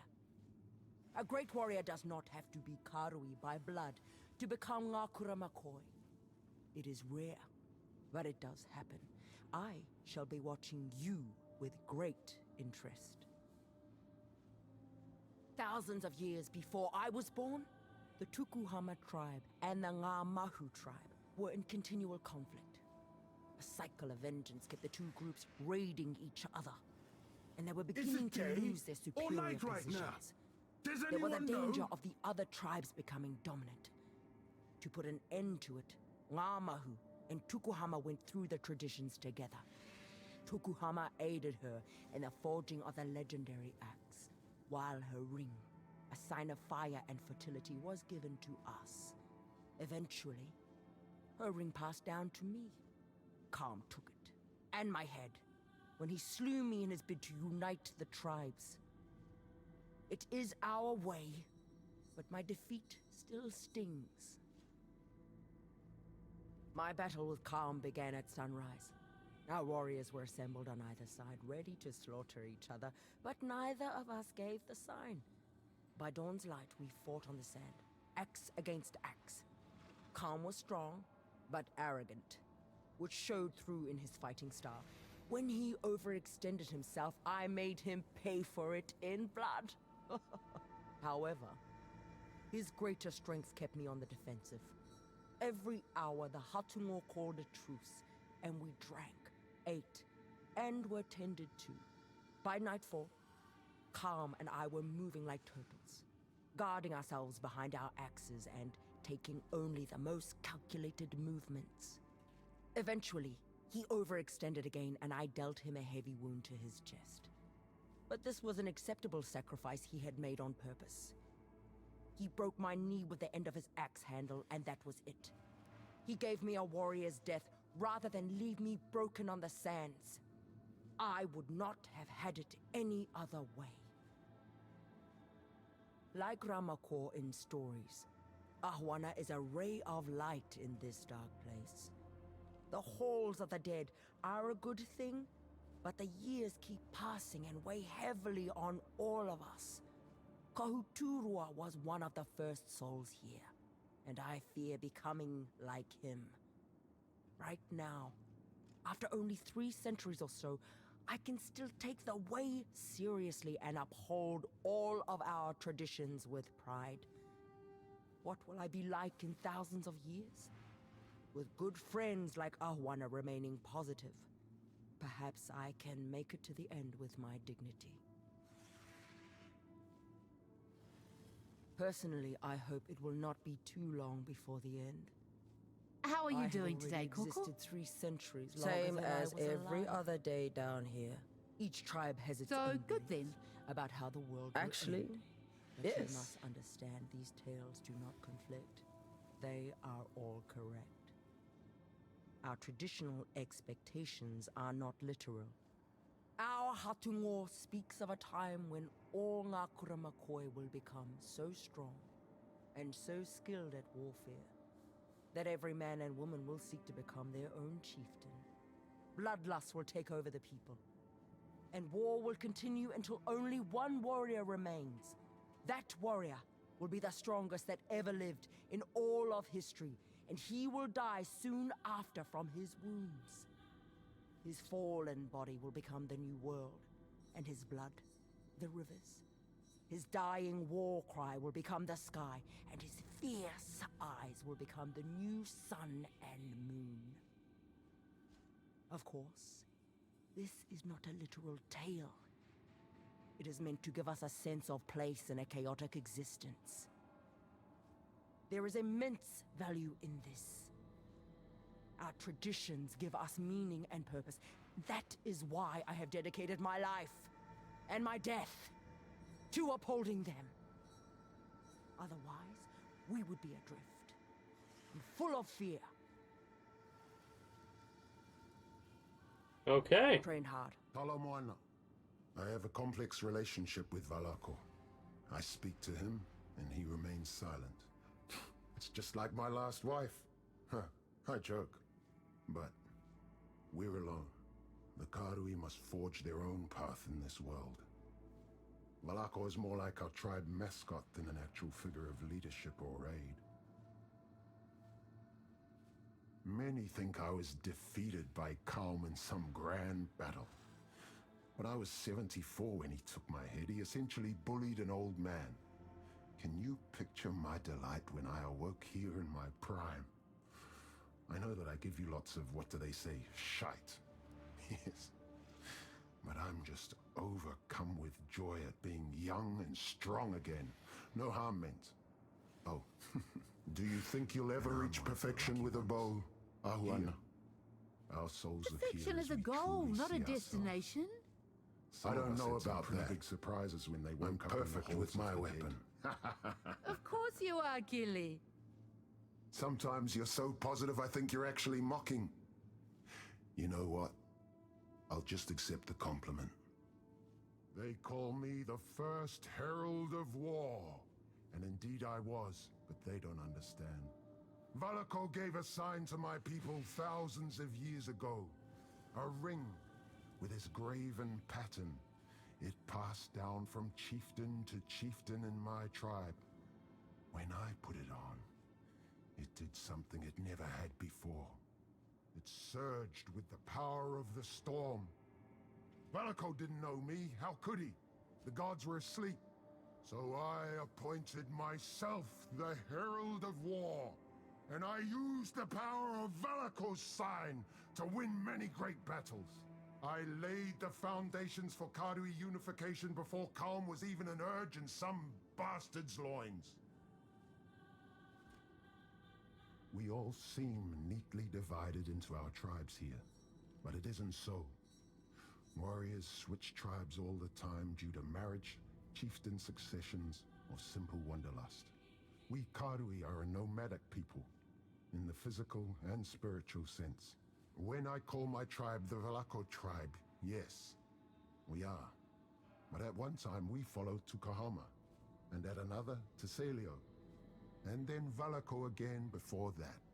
Essentially, each god must prove themselves to us the same way we prove ourselves to each other. I wish I could smell if the a tribe sea. falls on hard times, clearly their god has failed them, and it may be time for another.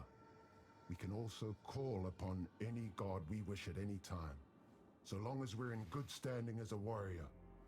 Basically, it's like children running amok round the campfire. It's funny, outsider.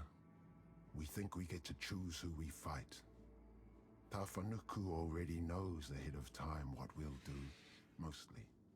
If you fight her, it's because she's chosen to fight you. That doesn't mean she'll win, though. Even Hinekora's vision isn't infallible. Cool. Poor Martha. Because of his true self, he's cursed to be an old man for eternity. Hilarity. Certain arrogant warlords claim my bloodline was ended, but they don't know just how many children I really had. I was something of a madman in my prime. Half the warriors serving under them might be descended from me at this point. They come to the halls of the dead for advice. I tell them to drink, fight, and enjoy life while they have it. Have you ever had the feeling during a rising storm that the winds and rain might just keep getting stronger and never ebb? That's how the world will end. A great storm will cover the land, and it will just keep raging harder and harder until everything is swept away. Then, as always happens after a big storm, life will burgeon anew.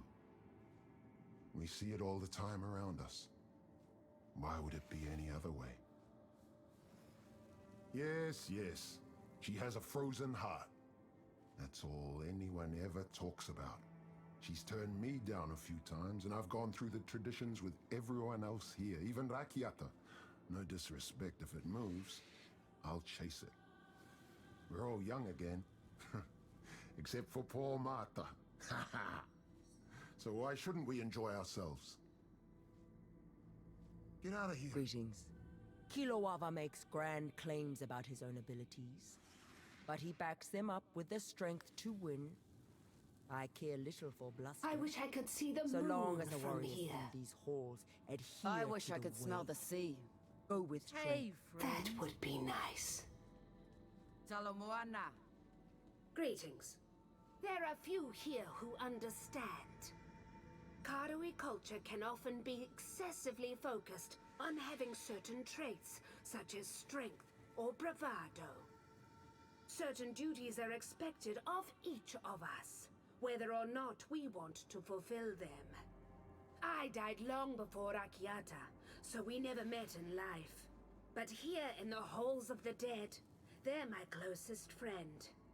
In death, I actually feel understood. For that, I can never begrudge this place. Luck be with you.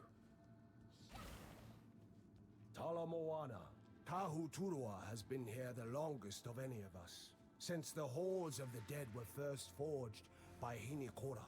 How goes it, feels strange Ikiaho? saying this because I look so much older. The answer's still no. But I worry about the effect the years are having on him. Just being friendly.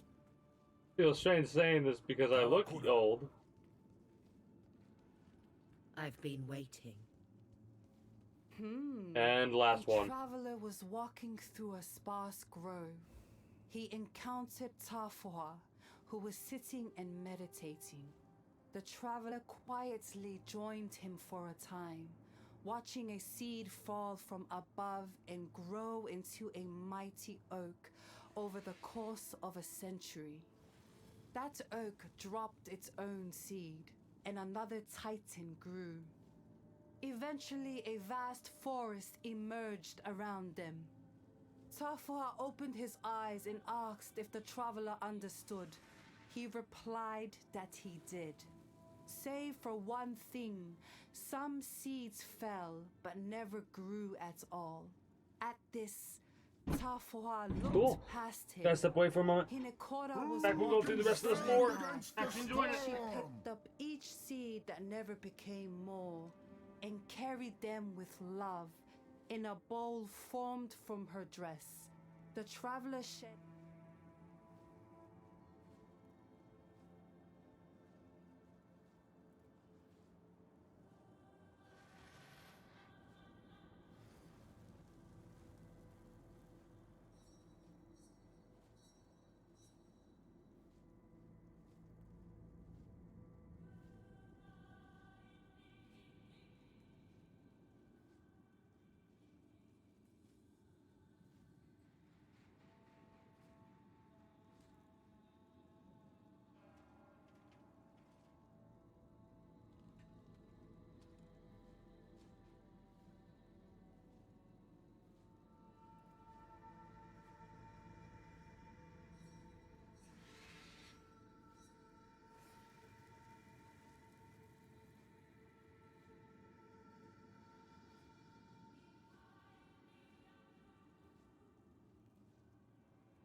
hope you're having a good time, my friend.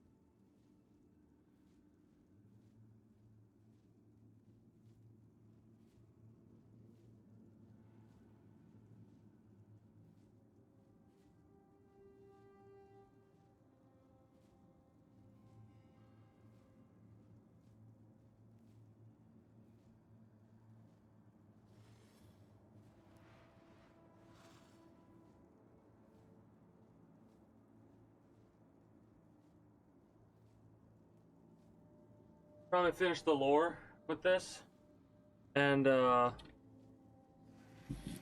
from there. The therein questions might be wrapping up for the evening, because I'm pretty tired.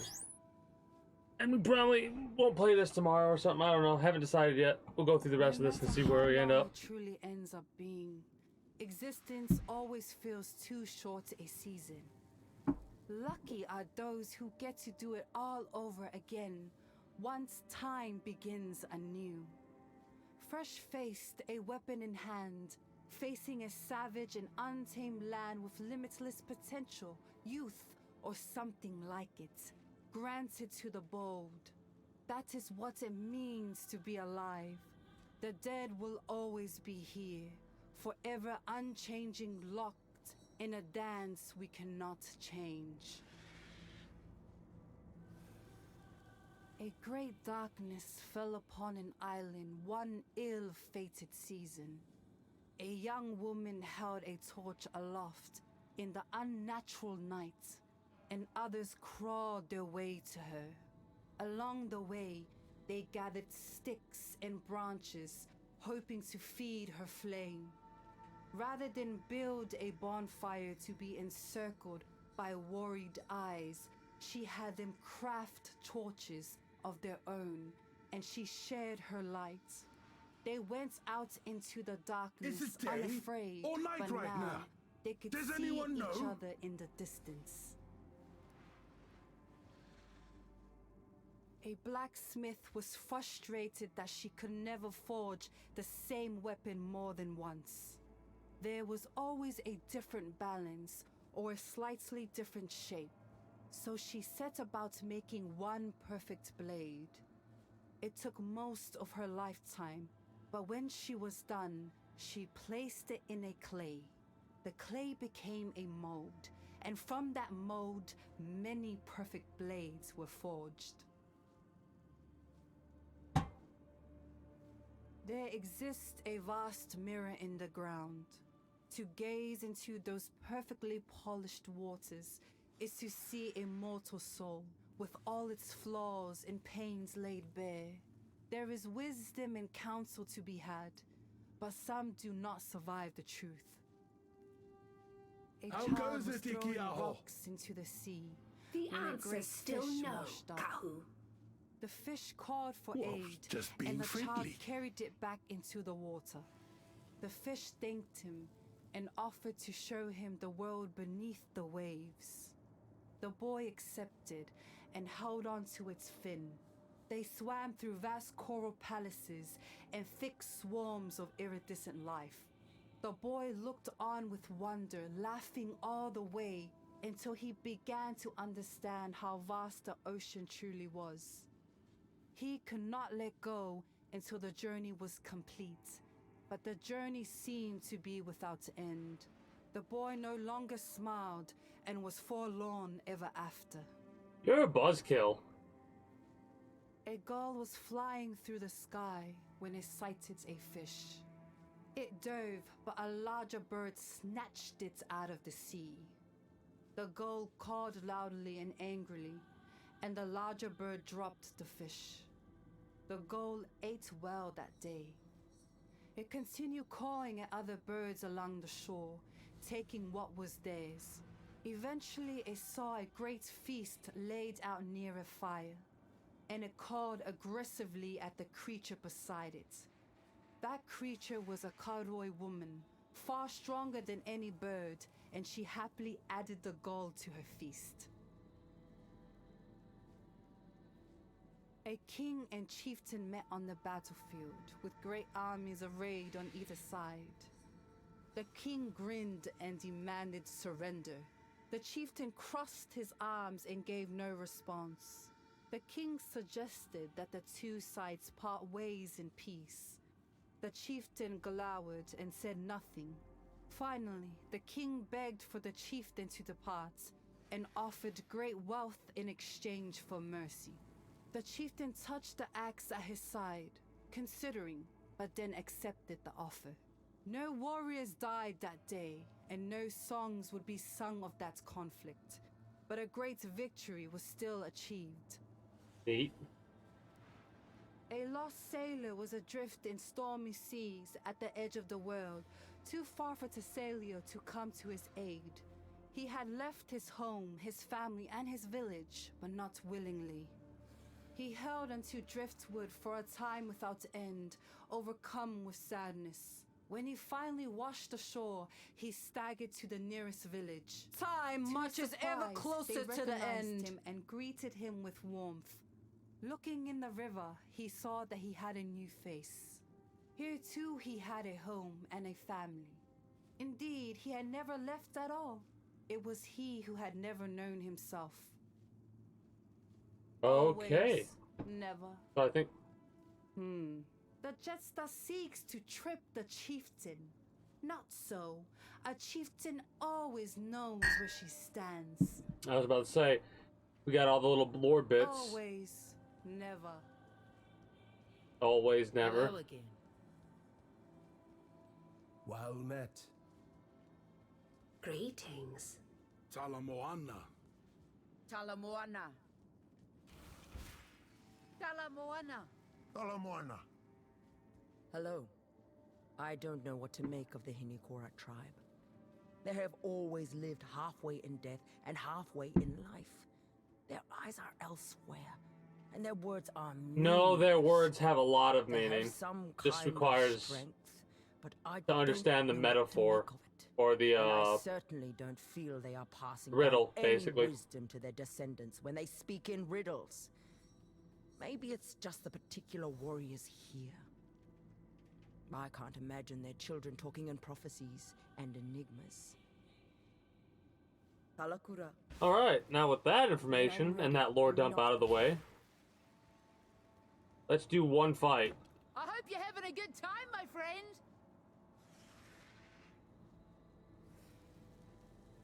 Tattoo of the Hinakora warrior.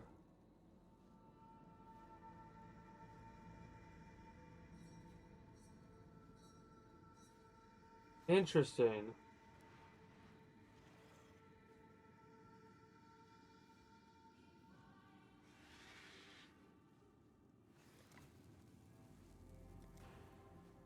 The newcomer girds for battle.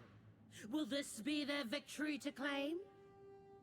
Challenging them shall be Tafanuku of the Hinikora tribe. Is it fair that the judge belongs to this tribe?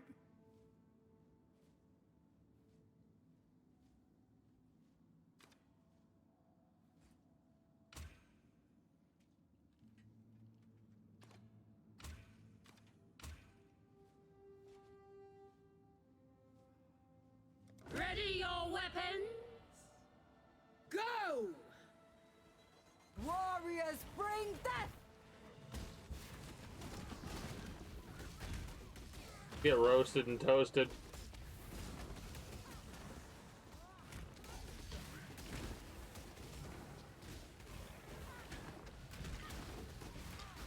The that hurts. mountain cannot hold back the dawn forever. Some must die so the tribe lives on.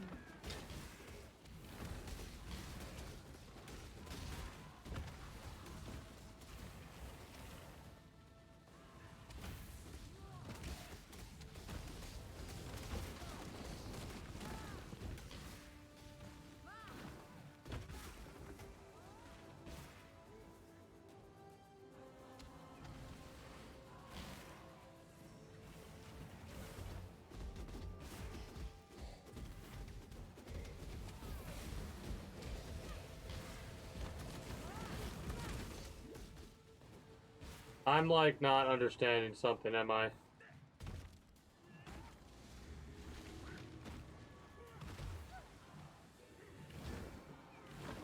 I'm stunned.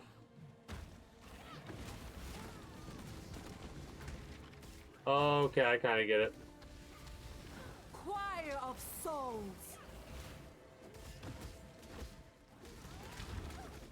Death from on high. Fate speaks. Yeah, okay. We I get have how no this works. choice I get but how to this works. I see where I made my mistake on this. Defeat is inevitable, as is the That's fine. rematch. Pretty interesting. Takes a while to understand what exactly is going on. Well, not a while, but a minute. Honestly, it took an hour to go through. Lost to Tafanuku, eh? We've all done it. Oh! I expected Tapanuku to defeat you. She chooses her battles carefully. What you see is what you get. Oh.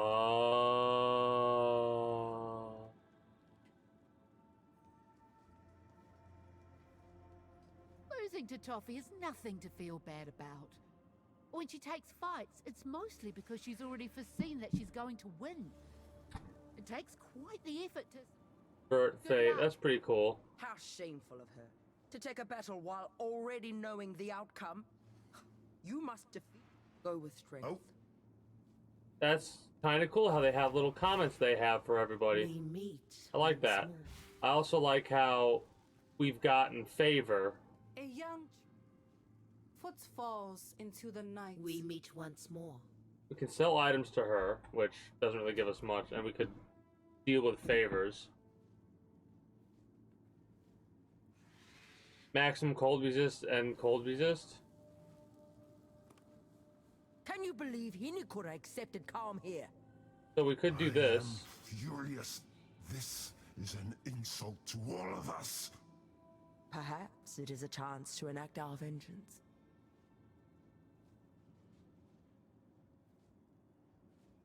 And then do something like that, maybe? I don't know. Wait, do that? Do that. Okay, cool, cool. Cool. Alright, well, there's something I'll be worried about later down the line. I think I'm actually going to wrap up for the evening here, because I'm tired. And tomorrow, I'll probably have more of a plan to do something else.